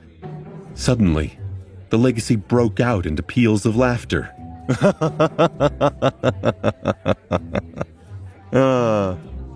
Sonny's cheeks burned with embarrassment. Even Cassia giggled. Entertained by Sonny's earnest delivery, Castor shook his head. Then the handsome young man smiled widely. I see your sense of humor did not change. Good. That is good. Few people manage to preserve it here. Sonny blinked a couple of times and pretended to be offended. What do you mean, sense of humor? It's the honest truth. He received another bout of laughter. Yet, instead of an answer. To Sonny's relief, the other sleepers seemed to lose interest in his outlandish proclamations and returned their attention to their own conversations. Sonny exhaled. He suddenly remembered how Cassia had described the bright castle after dreaming of it for the first time. There was food, safety, and laughter. She had also seen Sonny leading her through its gates. Her prophetic visions were turning out to be frighteningly accurate. A chill ran down his spine, and he thought, makes you wonder about that other vision she saw. Not allowing himself to become distracted, Sonny chased away the ominous feeling and hid a smile. Then, with a shrug, he scoffed. Well, don't believe me if you don't want to. That was just one of my many adventures anyway. Although the other ones were admittedly less remarkable. You know, the usual stuff. Slaying dozens of awakened creatures, being resurrected from the doors of death by a beautiful princess, summoning ancient horrors from the depths of the cursed sea, outsmarting ancient fiends to escape from their clutches, sailing through the abyss on a boat made of demon bones, fighting gargantuan leviathans underwater, and so forth. Mundane crap like that. As he was talking, Cassia gradually stopped laughing and turned to him with a somewhat startled expression on her face. It seemed as though it was only now, with the harrowing journey already behind them, that she had finally realized how outlandish it all actually was. Put together, the facts of their bloody struggle to survive sounded like something out of a fairy tale, but they both knew that all of that had actually happened. It had happened to them. Castor chuckled. Wow. Compared to you, Sonny, my own story sounds kind of lame. I just entered the dream realm near the city wall and spent a few days running away from a bunch of terrifying monsters. Then stumbled on a hunting party from the castle, and that's pretty much it. He sighed. By the way, when did you guys arrive? I'm sure I haven't seen you around before. There was no reason to lie, and Sonny couldn't anyway. Looking longingly at his monster stew, which was slowly growing cold, he sighed. We reached the cursed city 2 days ago, and entered the castle yesterday at dusk. The handsome legacy stared at him, then blinked a couple of times. Wait, what do you mean? Did you guys really spend 2 months in the labyrinth?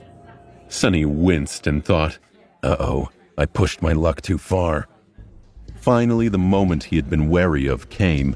Sonny really didn't want anyone to think that he was some kind of a powerful figure. First of all, there was no better advantage than being underestimated by the enemy. Secondly, he still had to hide the fact that Changing Star had not been the only one to receive a true name in the first nightmare. Luckily, he had long thought of an exceptionally convincing excuse. When in trouble, blame everything on Nephis. Laughing inwardly, Sonny pretended to shiver and sighed. Yeah, I don't even want to think about it. That place, it's pure hell. Honestly, if it wasn't for Changing Star, both of us would have been long dead. She wouldn't have survived without his help too, but Castor didn't need to know that. Sonny was pretty sure that simply mentioning Nephis's name would lead Castor to jump to the conclusion the powerful legacy had carried him and Cassia to safety. After all, she was top-ranked, and they were nobodies. As it turned out, Sonny's assumption was right. As soon as he mentioned Nephis, something changed on Castor's face. With a strange look in his eyes, the handsome man leaned forward a little and asked in a deceptively calm tone, Changing... Lady Nephis is still alive? She is here. Castor had already forgotten all about Sonny's journey through the deadly nightmare of the labyrinth. All that mattered to the boy now was learning about Nephis. Sonny narrowed his eyes slightly. Castor's reaction was a little bit more intense than he had anticipated.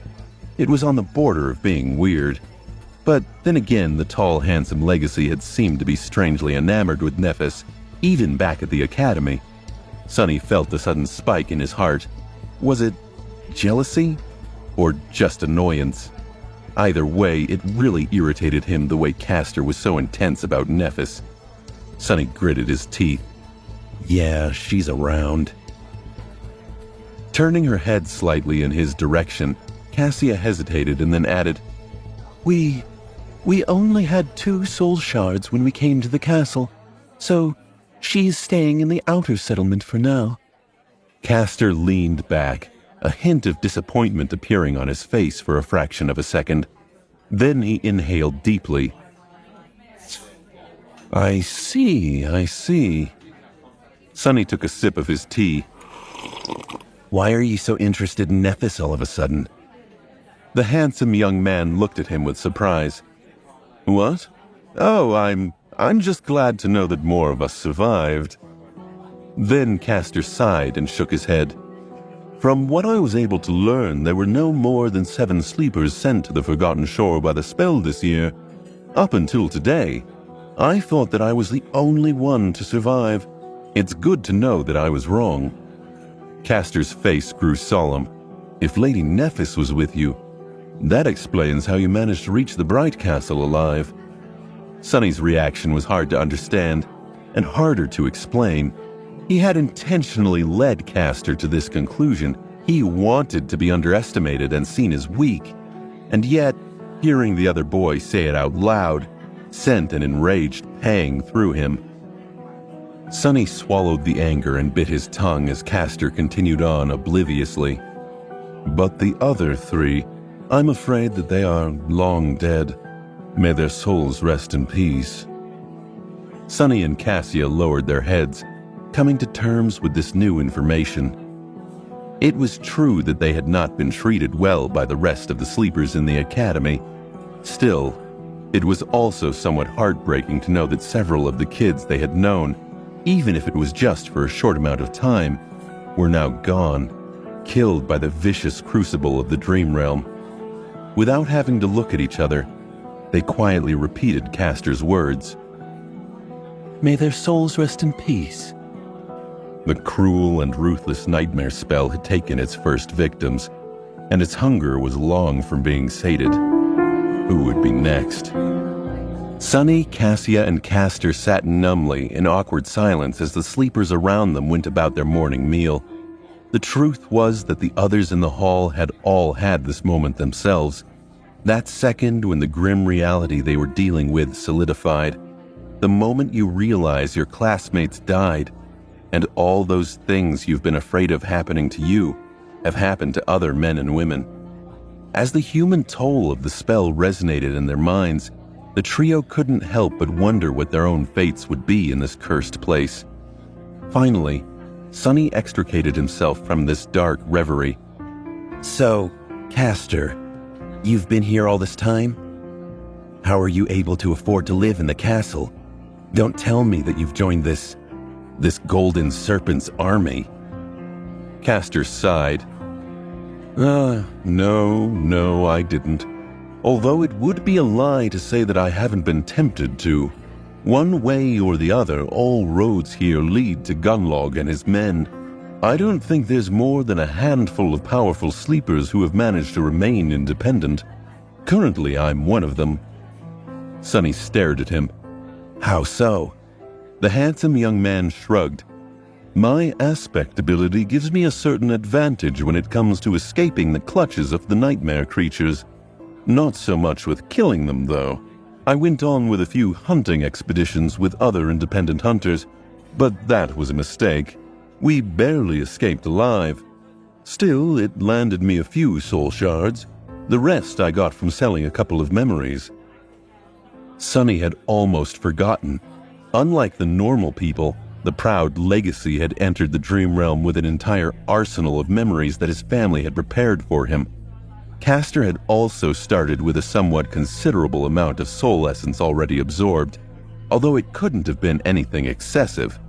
Unlike memories, which could be summoned in the real world and by even the most inexperienced sleeper, soul shards were physical objects from the dream realm.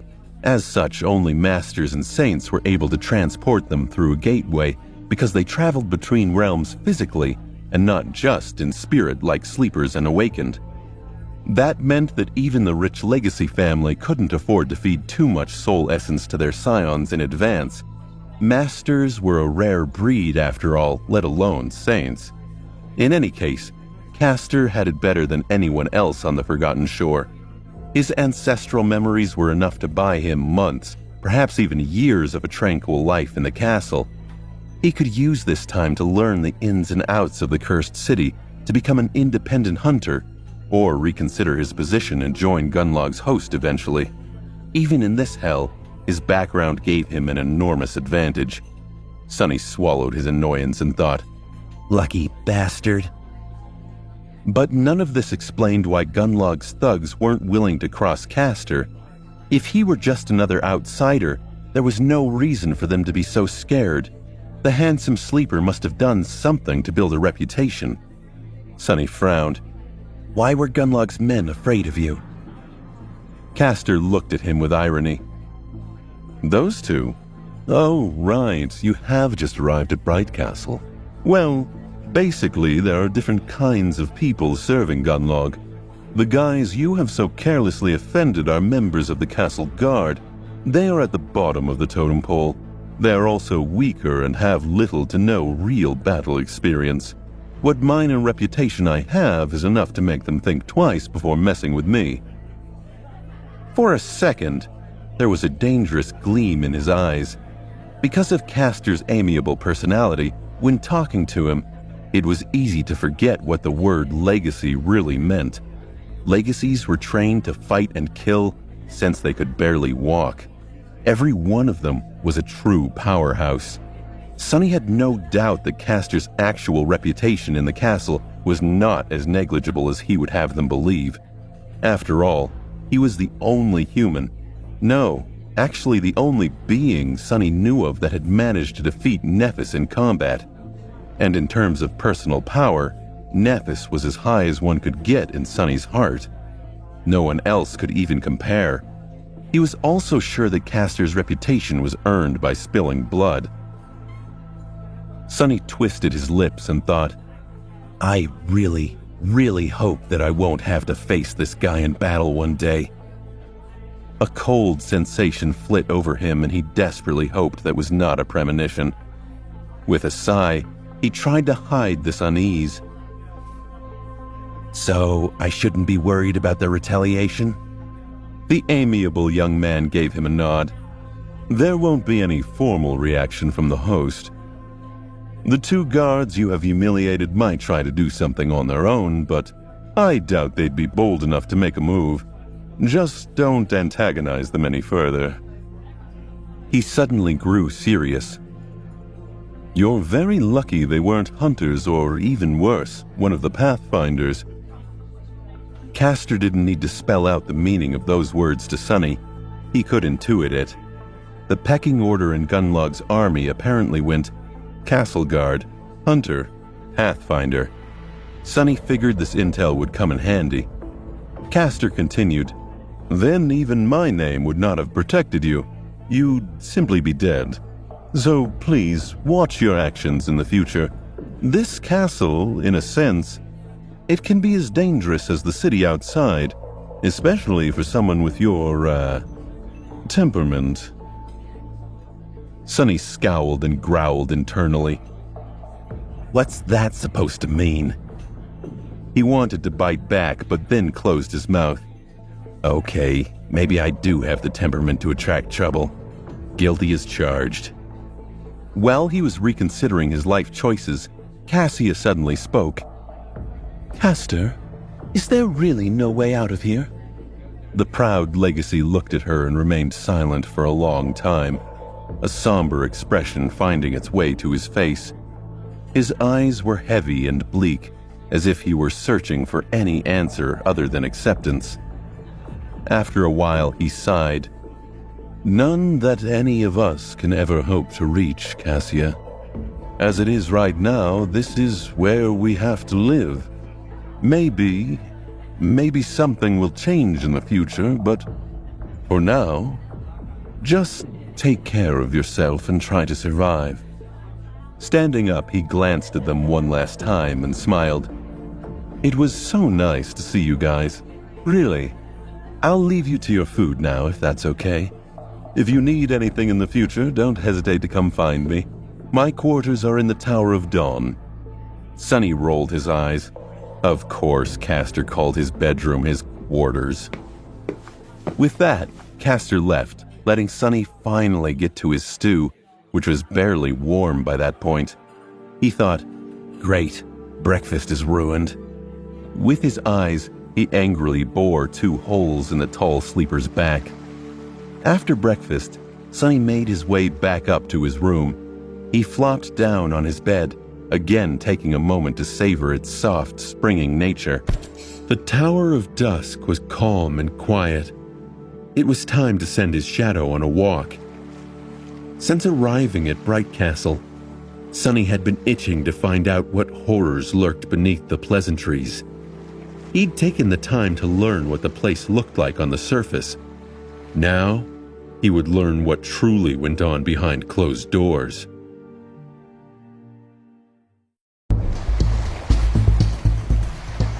Sonny stood next to the window in his room. It was still closed and covered. He remembered the warnings he was given about opening it, but he wasn't using it for the view. He was listening.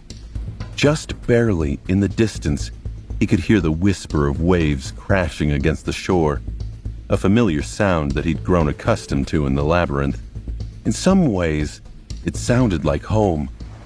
Sonny had mostly confined himself to his room over the last 5 days, using his shadow to stealthily prowl around the castle, spying on people and learning their secrets. Cassia was the only person in Bright Castle who knew of his ability, so there was virtually no chance of being caught. Slowly, Sonny began to understand the undercurrents that flowed beneath the seemingly peaceful surface of life in this pristine white fortress. Of course, in reality, things weren't peaceful at all, and as far from pure as one could imagine. But that was to be expected from a place where hundreds of lost youths lived with no hope of ever finding their way back home, away from all the restraints of civilization. He wasn't surprised at all. If anything, it was strange to see some semblance of law and order, no matter how detestable and revolting, persevere despite all the obstacles that stood in the way. Somehow, the inhabitants of the castle were able to coexist with each other in a fragile balance. The system was cleverly built in a way that allowed the abused to dream of a better life and restrained the abusers from going too far. A better life meant winning Gunlog's favor, while going too far meant losing it and being banished into the cold darkness of the outer settlement. The Bright Lord Gunlog had a firm grasp on both his subjects' hopes and his guards' fears, and he wielded them like weapons. The mere existence of these concepts kept people in their places. Sonny suspected that the same dynamic, just substituted for a different kind of reality, reigned in the slum outside of the castle walls. The outer settlement seemed to exist separate from the castle, but in fact both were simply parts of one large ecosystem. People on the outside longed to be allowed inside, while people on the inside dreaded being exiled to the outside. The possibility of a better life and the threat of a worse one distracted everyone from the fact that, no matter what happened, they would still be spinning in a circle. Like a serpent biting its own tail, the Bright Castle and the outer settlement created a closed cycle of exploitation and abuse, paradoxically kept everyone in the Dark City sane and alive. It was nothing short of ingenious. Of course, Sonny wanted no part of it. He didn't know how many people were currently surviving in the slum, but there were somewhere around 500 sleepers living in the ancient stronghold. However, not all of them shared the same status. There was a complex hierarchy in place, separating people into different castes. Some of these groups had a distinct place in the hierarchy, while others were less clearly defined. Most of the inhabitants of the castle, unsurprisingly, were directly serving Gunlog. They were guards, hunters, pathfinders, artisans, and handmaidens. Ruling over them were 5 lieutenants who answered directly to the Lord himself, each responsible for their own aspect of the day-to-day life of the fortress. The castle guard was the largest of these groups, consisting of around 150 people. They were in charge of guarding the stronghold and enforcing Gunlog's laws. Just like Castor had said, they were near the bottom of the totem pole in terms of power and status. Anyone with a remotely useful aspect ability could join the guard, and although their training was rather rigorous, actual opportunities to experience combat were few and far between. That was not to say that their job was not dangerous. Every time a stray nightmare creature climbed the hill or attacked from above, it was their duty to kill or chase the monster away. And out here in the Dark City, no monster was anything less than terrifying and deadly. The castle guard was led by a morose giant of a man named Trent, who was one of Gunlog's most trusted lieutenants and perhaps the oldest sleeper on the Forgotten Shore at 28 years old. Trent was a ferocious fighter and ruthless commander, holding his subordinates in an iron grip. Above the castle guard, there were hunters. These were the elites of Gunlog's forces, each possessing a powerful combat aspect, rich battle experience, and sharp wit to make use of both. There were around 50 of them, divided into 7 hunting parties. Each morning, as soon as the gates of the castle opened, one of the parties left the safety of the impregnable marble walls and ventured into the harrowing maze of the Dark City to hunt and kill awakened creatures. It was thanks to their efforts that people in the ancient stronghold had food on their plates. Without them, none of this would have been possible. Hunters were recruited from the ranks of guards, and becoming a hunter was considered a great honor for any member of the castle guard. That was because these professionals enjoyed plentiful rewards from the Lord. Hunters each got private rooms rather than a space in cramped barracks. They also were given superior food, additional luxury items, and the best memories and tools Bright Castle could furnish for them. And those were only the perks Sonny knew about. Of course, the other side of the coin was that their lives were often the shortest. Despite all their experience and preparations, many never returned from the hunts, and the only reason any did at all was the Pathfinders. Pathfinders served as guides for the hunting parties. Just as Effie had said, the secret to surviving the Dark City was to find and kill comparatively weaker creatures without stumbling into something far more deadly.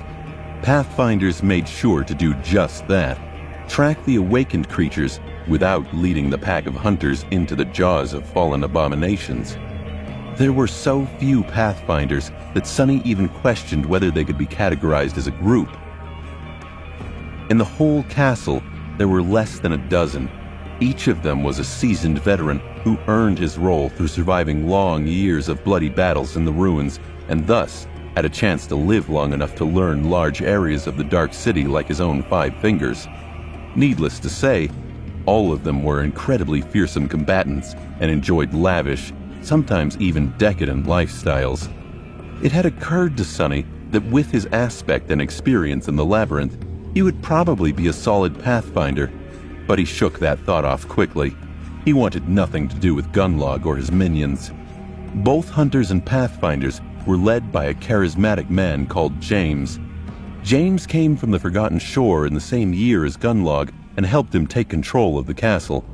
Together, these 3 groups, guards, hunters, and pathfinders, formed Gunlog's army, which was simply known as the Host. Something in Sonny's gut told him that the Host was just as dangerous as any abomination outside the castle walls, maybe even more so. His time with the Soul Tree had taught the young sleeper how dangerous it was to let one's guard down. Sometimes the most evil foes present themselves as friends. Sonny would not repeat his mistakes. If he was stuck here for the rest of his life, he sure as hell wasn't willing to simply accept the orders of these strangers. The Host was up to something sinister, and he was going to find out what.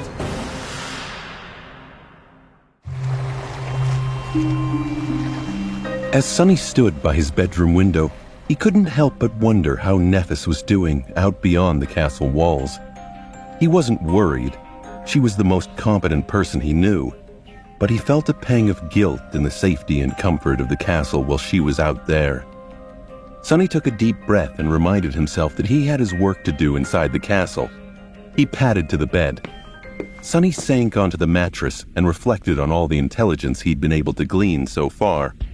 In addition to his armed forces, 2 other groups of people pledged their loyalty to Gunlog. The first of these groups consisted of sleepers with useful utility abilities or natural skills. These people, known as artisans, played a very important role in the life of the castle. They were responsible for creating and maintaining various items that were vital to the survival of the group, such as weapons, tools, and various gear. It also fell to the artisans to craft and upkeep luxury goods like clothes, furniture, and utensils, which simply made existing on the Forgotten Shore less unbearable. Each artisan had a small team of less gifted sleepers helping them craft the necessary items. All in all, there were around 100 of them in total, with most of that number consisting of the assistants. They were led by a young woman called Kido, who was a talented manager and had an ability that allowed her to change attributes of certain plants. The vegetables in Sonny's stew came from her garden, since such an ability was nothing short of priceless on the Forgotten Shore, where food was scarce and mostly homogeneous. It wasn't surprising that she had become one of the lieutenants despite being much younger than the rest of them.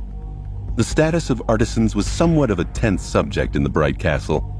Because they were largely non-combatants, guards felt that their position should be inferior to that of people actually risking their lives in vicious battles against nightmare creatures. Artisans, on the contrary, believed that the rarity of utility aspects and the vital role they played in maintaining the living conditions inside the castle should land them more prestige than the castle guard, which basically recruited any random nobody. This conflict had been simmering for a long time and was not going to be resolved anytime soon. Funnily enough, hunters, who risked their lives the most, did not care about the issue one way or another. Their leader James, however, was silently supporting the artisans and their chief, Kido, which prevented the guards from being too forceful in their argument. The last group of people who swore loyalty to Gunlog was the Handmaidens. These were the young women Sonny had seen quietly performing various chores around the castle, like making sure that windows were properly closed before the onset of night, or preparing and handing out food during mealtime. They were responsible for maintaining the castle itself, as well as serving the high-ranking members of the Host. There were also around 100 of them. From what Sonny knew about the world, he feared that the girls may be victims of abuse even within the walls of the ancient stronghold. But to his surprise and relief, they were actually viewed with a great deal of reverence and even a little fear. Sonny suspected that much of this attitude could be attributed to the group's leader, Shan. Shan was a mysterious and strikingly beautiful woman whose very presence demanded respect. Shan not only took care of her handmaidens, but also secretly taught them how to defend themselves. The exact extent of their training was unknown, but Sunny clearly saw that the members of the castle guard were very careful to behave themselves around handmaidens, lest they find themselves in a battle they couldn't win. It would be a great shame for a castle guardsman to be bested by anyone, let alone someone outside of the host. The young women were also provided a degree of protection by virtue of being part of Gunlog's retinue. In Gunlog's mind, he technically owned everything and everyone in the castle, so making a move against a handmaiden would be to make a move against Gunlog himself. Gunlog was very particular about people laying hands on his belongings without permission. Even if some foolish guard was brave enough to anger Shan, no one with a desire to live was willing to get on the bad side of the Bright Lord. Sunny, however, found Shan to be the far more intimidating of the two. The first time he had sent his shadow to spy on the handmaidens, it had almost gotten caught. He was fully taken off guard by this development. He had seamlessly run reconnaissance missions on the castle guard, the hunters, the pathfinders, and the artisans. He was not prepared for the castle wait staff to be the most attentive group. And yet, the first time his shadow ventured into the handmaiden's corridors, someone had been able to sense his shadow. One moment, beautiful Shan was calmly giving instructions to one of her subordinates, standing with her back to the shaded corner where the shadow lurked. The next, she suddenly turned around and looked directly at the hiding shadow. Not knowing what else to do, Sunny shut his eyes and shifted all of his perception back. He was fairly sure that no one would be able to directly see the shadow. After all, his innate stealth enhancement was even more pronounced when it came to his silent companion. However, there were a lot of different aspects. Many awakened, for example, were able to feel when someone was looking at them. Praying that this was the case here, Sunny waited for a while before cautiously opening one eye. Luckily, this time, he didn't cause too much of a commotion. After confirming that Shan had returned to her conversation, he hurriedly sent the shadow away and made sure to stay away from the mysterious beauty, and her handmaidens in general, ever since. There was one final group who stayed in Bright Castle. These were the people like Sunny and Cassia who paid tribute to Gunlog, but didn't serve him directly. There was no real name for this group, so Sunny simply called them tenants in his mind. As far as Sunny could tell, there were two types of tenants.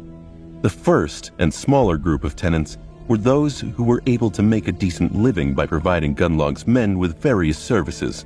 These mostly had to do with craftsmanship and entertainment. For example, there was a man who created something akin to a music lounge, another one who operated a small theater troupe, and even an entrepreneurial girl who owned a gambling den.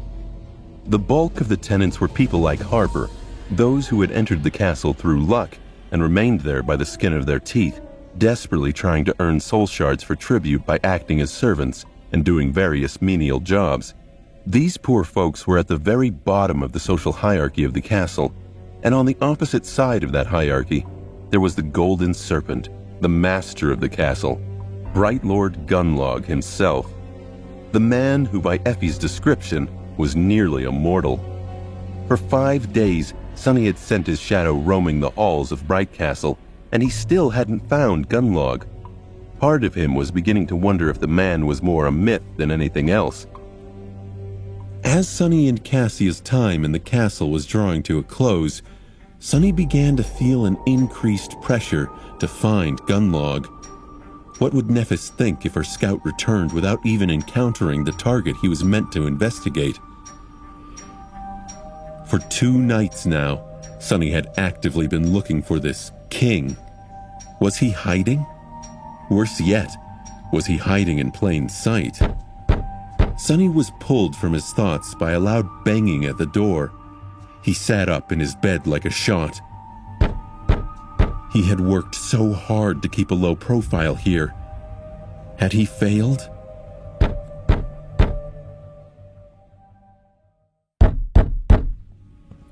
Sunny had been in the middle of his nightly scouting mission when he first heard the knocking on the door. One of the luxuries of his aspect was that he could explore the entire building from the safety of his bedroom. He climbed from his bed and padded to the door, anxious about who might be on the other side, and why they'd come calling.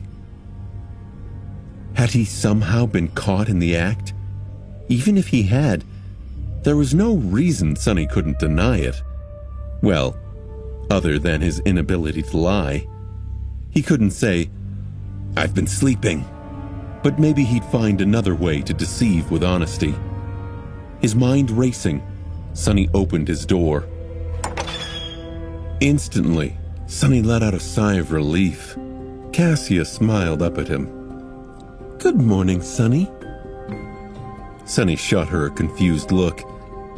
Cassia, what are you doing here? Cassia cocked her head to the side. I was about to head down to breakfast and was checking to see if you'd join me. Like you've done every other day here? Sonny blinked. Breakfast? The young sleeper had apparently lost track of time while he was scouting and had not realized morning had already come. It was an easy enough mistake to make, considering the mandate that all curtains stay closed. Most importantly, however, he hadn't been caught as he feared. Sonny shook off his paranoia and accompanied Cassia down the stairs. They were hit with a wave of the usual chatter as they hit the threshold of the dining hall. Sonny and Cassia assumed their place in line and were about to get breakfast when the whole room was overtaken by a sudden silence. Feeling that something was wrong, they turned to the entrance just in time to see a torrent of guards pouring inside. Sonny's heart skipped a beat, and he wondered what was happening. Fearing for the worst, he tried to think of the best way to escape, but luckily, the menacing soldiers of the host paid them no attention. Instead, they quickly dispersed around the hall and moved the long tables to the walls, creating a large open space in the middle. Cassia grasped Sonny's shoulder and dropped her voice to a whisper. What is going on? He hesitated, then answered uncertainly. I'm not sure. Sonny scanned the crowd for any hints and caught sight of Castor standing among the crowd. The handsome young man had a solemn look on his face. His gaze was turned to the dark alcove at the far end of the hall. One by one, all the sleepers turned to face the same direction. Sonny followed their example.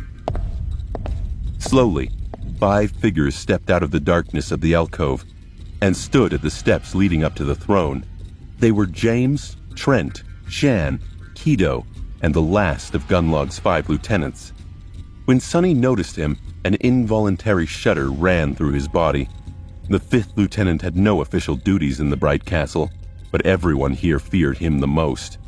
He was a strange, pale man with a bony face and glassy, emotionless eyes. His spine was twisted, making him appear deceptively short. The hunchback was wearing simple black clothes with no adornments and holding himself with a bit of awkwardness, as though uncomfortable with all the attention. His name was Horus, and he was Bright Lord's hidden blade and executioner. When someone needed to be disposed of, he was sent to carry out the punishment. If Gunlog wanted everyone to know about his displeasure, there would be rivers of blood left in his wake. If not, there wouldn't be even a single drop. People would just disappear as though they had never existed. Horus was Gunlog's murderous shadow. Many of the inhabitants of the castle had nightmares in which they awoke only to see his glassy, cold eyes staring at them from the darkness. For some, those nightmares became a reality. Horus was willing and eager to follow any command of his master, no matter how vile. What disturbed Sonny the most, however, was that looking at Horus was like looking at a dark mirror. Despite the fact that they were almost nothing alike, for some reason, he couldn't help but recognize traces of himself in the sadistic butcher. Or, to be precise, of a possible future version of himself. Sonny shook off the feeling, thinking, No way. I am much more pleasant on the eye. Forcing himself to look away before the hunchback felt his stare, Sonny turned his head and looked at the tall man who had finally appeared from the darkness. Gunlog was here. Despite the fact that Gunlog's heavy presence permeated every centimeter of the castle, the Bright Lord himself was strangely elusive. He didn't show himself often, preferring to rule through his 5 proxies. Whether it was out of arrogance, paranoia, or some other reason, Sunny did not know, and after the incident with Shan, Sunny had become much more cautious about sending his shadow to walk freely. Because of these precautions, Sunny had not seen the man until now. At least Sunny assumed the Gunlog was a man and not some golden demon. The Bright Lord was clad in a strange gilded armor that covered his tall figure from head to toe, not leaving even his eyes exposed. It seemed simultaneously solid and liquid, almost flowing over his mighty muscles and broad, powerful shoulders. In the place where his face should have been, a smooth and empty expanse of polished gold reflected the frightened faces of hundreds of sleepers back at them. Sunny saw his own reflection staring at him, and suddenly realized how small and weak he was in front of this brilliant giant. His legs trembled. The pressure Gunlog exerted on the space around him was almost palpable. All the people near Sunny were going through a similar kind of experience as him. Their faces were pale, their eyes wide, drops of sweat appearing on their temples. Even the lieutenant seemed slightly uncomfortable, affected by this oppressive aura, just like the rest of them. A thought sparked in Sunny's mind. God damn it! What if that's not an aura, but a mind attack? Protected by the doubtless trait of the puppeteer's shroud, Sunny was more resistant to such attacks than most. Gritting his teeth, he shook off the effects of Gunlog's psychic pressure and drew in a deep breath. Then he glanced at Cassia, concerned about her well-being. To his surprise, the blind girl was doing absolutely fine. Unlike the rest of them, she wasn't showing any signs of distress. Sunny stared at her and blinked a couple of times. It was the last piece of the puzzle. He thought to himself, The reflection. This all started when I saw my reflection in the visor of that bastard's weird armor.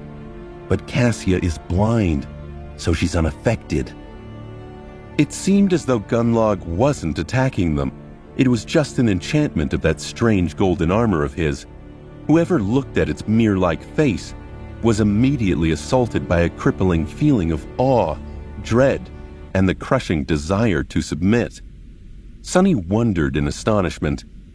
What kind of a memory can practically paralyze several hundred people just from its passive effect? Is that even possible?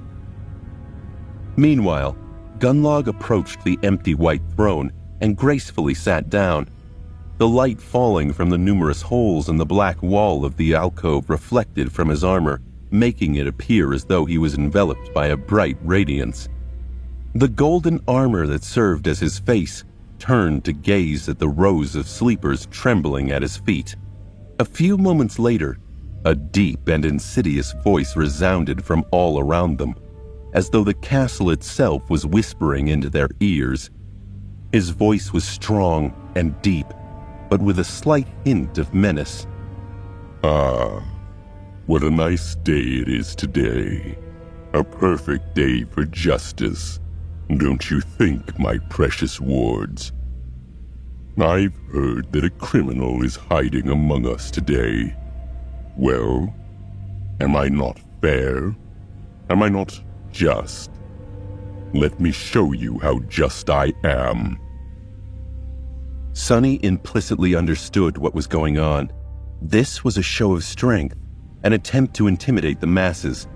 Someone broke one of Gunlog's rules, and he aimed to make an example out of them.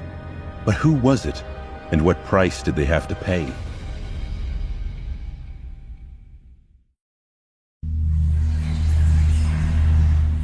Sunny felt cold sweat running down his back, shaken by Gunlog's serpentine voice. He was tempted to fall to his knees and beg for forgiveness. However, he also understood that every person in the Grand Hall currently felt the same urge.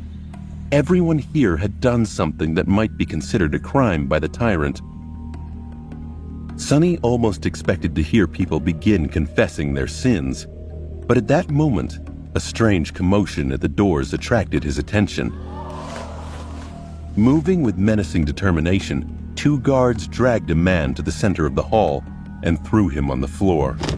The man was dressed in rags and painfully lean, which betrayed his nature as a dweller of the outer settlement. However, there were ropes of powerful muscles rolling under his thin skin, and an angry, fearless look in his eyes that made the man appear proud and defiant. Throwing a contemptuous stare at the guards, he picked himself up from the floor and stood up. His back was straight and his head held high. There was no ounce of fear on his face. Instead, there was dark, furious resentment. Gunlog looked down on the brave man from his throne and slightly tilted his head. The outsider grimaced after seeing his reflection in the golden mask, but still didn't lower his head. Sonny was impressed by the stranger. He silently marveled, "That's pure willpower." Meanwhile, Bright Lord's voice resounded in the Grand Hall once again. My wards, we have a guest today. This man called Juby is visiting us from the outer settlement. Recently, he had been heard leveraging an accusation against one of my men. As a just and benevolent lord, I have invited Juby here to plead his case and expose the criminal. We must get to the bottom of this matter. After all, the law is our only guiding star in this dark world. Despite being free from the psychic pressure emanated by Gunlog's armor, Sonny still felt strangely affected by his deep, soft voice. He even got goosebumps. With or without the golden memory, Bright Lord possessed a powerful and ingratiating charisma. It was hard not to listen to him. But the man called Juby just smirked. "That's right. I'm here to accuse one of your thugs, Gunlog. Let's see how you'll get out of this one, bastard." With that, he raised one hand and pointed a finger at the group of hunters watching the proceeding from their usual corner of the Grand Hall. "That man right there, one of your so-called pathfinders, is guilty of murder. Him and his whole crew of hunters. They killed an innocent kid in the most repugnant of ways. I've been watching you and your minions commit all sorts of vile crimes over these years, but enough is enough. Today, I'll see him answer with his life for what he did." A wave of shocked whispers ran through the crowd. Accusing Gunlog's men was not something a sane person would ever do. Due to their venerated status, these men were nearly untouchable, and yet Juby seemed unrelenting. Gunlog smirked. Is that so? That is a heavy accusation, Juby. Please, tell us more. The man from the outer settlement gritted his teeth. "That Pathfinder scum and his people lured a naive kid into their party by promising him all kinds of rewards and riches. They told him that he's going to become one of them and come to live in your damn castle. But in reality, they just fed him to the monsters as bait." He spat on the floor. "You dare call yourself warriors? You damn cowards? Don't you have any shame?" A heavy silence settled in the Grand Hall. People were now staring at the accused with dark expressions on their faces. The inhabitants of the castle were used to pretending to be blind to all kinds of wicked deeds, but all those deeds were committed by humans against other humans. What they couldn't forgive was a human being betraying another of their kind to the nightmare creatures. In the Dark City, this was tantamount to sacrilege. Gunlog turned his head to face the group, who shivered under his gaze. Is this true? The oldest of the group, the Pathfinder, glanced darkly at Juby and scowled. "There must be some kind of a misunderstanding, my lord. The boy in question was a highly valued member of my party. We all had high hopes for his future. His death saddened all of us a great deal." His voice was steady and calm, perhaps even a little too calm. Juby snarled, "Lies! I happened to be hunting on that day myself and saw everything with my own 2 eyes. I know what you did, bastard." Gunlog turned to face the crowd and sighed. He allowed a few moments to pass before speaking up. What an unfortunate situation. It seems that it is your word against his, Juby. What to do? What to do? I trust my brave men wholeheartedly, of course. Who would be so ungrateful as to distrust these heroes when they are the ones keeping you all alive? Surely, there's no one that vile and wicked among you, my precious wards. Sonny held his breath, feeling singled out by the insidious voice. The chilling threat hidden behind these words was not very subtle. Gunlog was silent for a few moments, battering the crowd with his oppressive psychic aura. Then, he turned away, letting the people breathe. But it would be unbecoming of me to play favorites in such a grave matter. And this matter, oh, it is grave indeed. What a dilemma. How do we uphold justice, my wards? In the ensuing silence, James, the leader of both Hunters and Pathfinders, stepped forward. My lord, if I may speak, isn't there a law that suits this situation perfectly? It has existed for as long as humans lived in this ancient castle. I'm talking, of course, about the right of challenge. He glanced at Juby and smiled.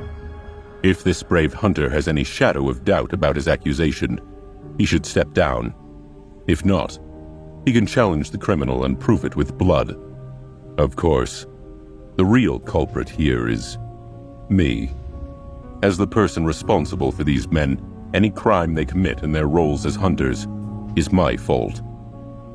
James's charismatic smile was wide and friendly. So, how about it, Juby? Will you step down, or do you want to challenge me? The subtext of this situation was clear to everyone in the room. It didn't matter if the Pathfinder and his men were guilty. The outsiders didn't have the power to stop them. As their leader, James was one of the most formidable fighters in Gunlog's army. He was almost certain to win a battle against an under-equipped outsider. To accept this challenge would be suicide, and to back down would require Juby to acknowledge Gunlog's powers extended far beyond the walls of the castle.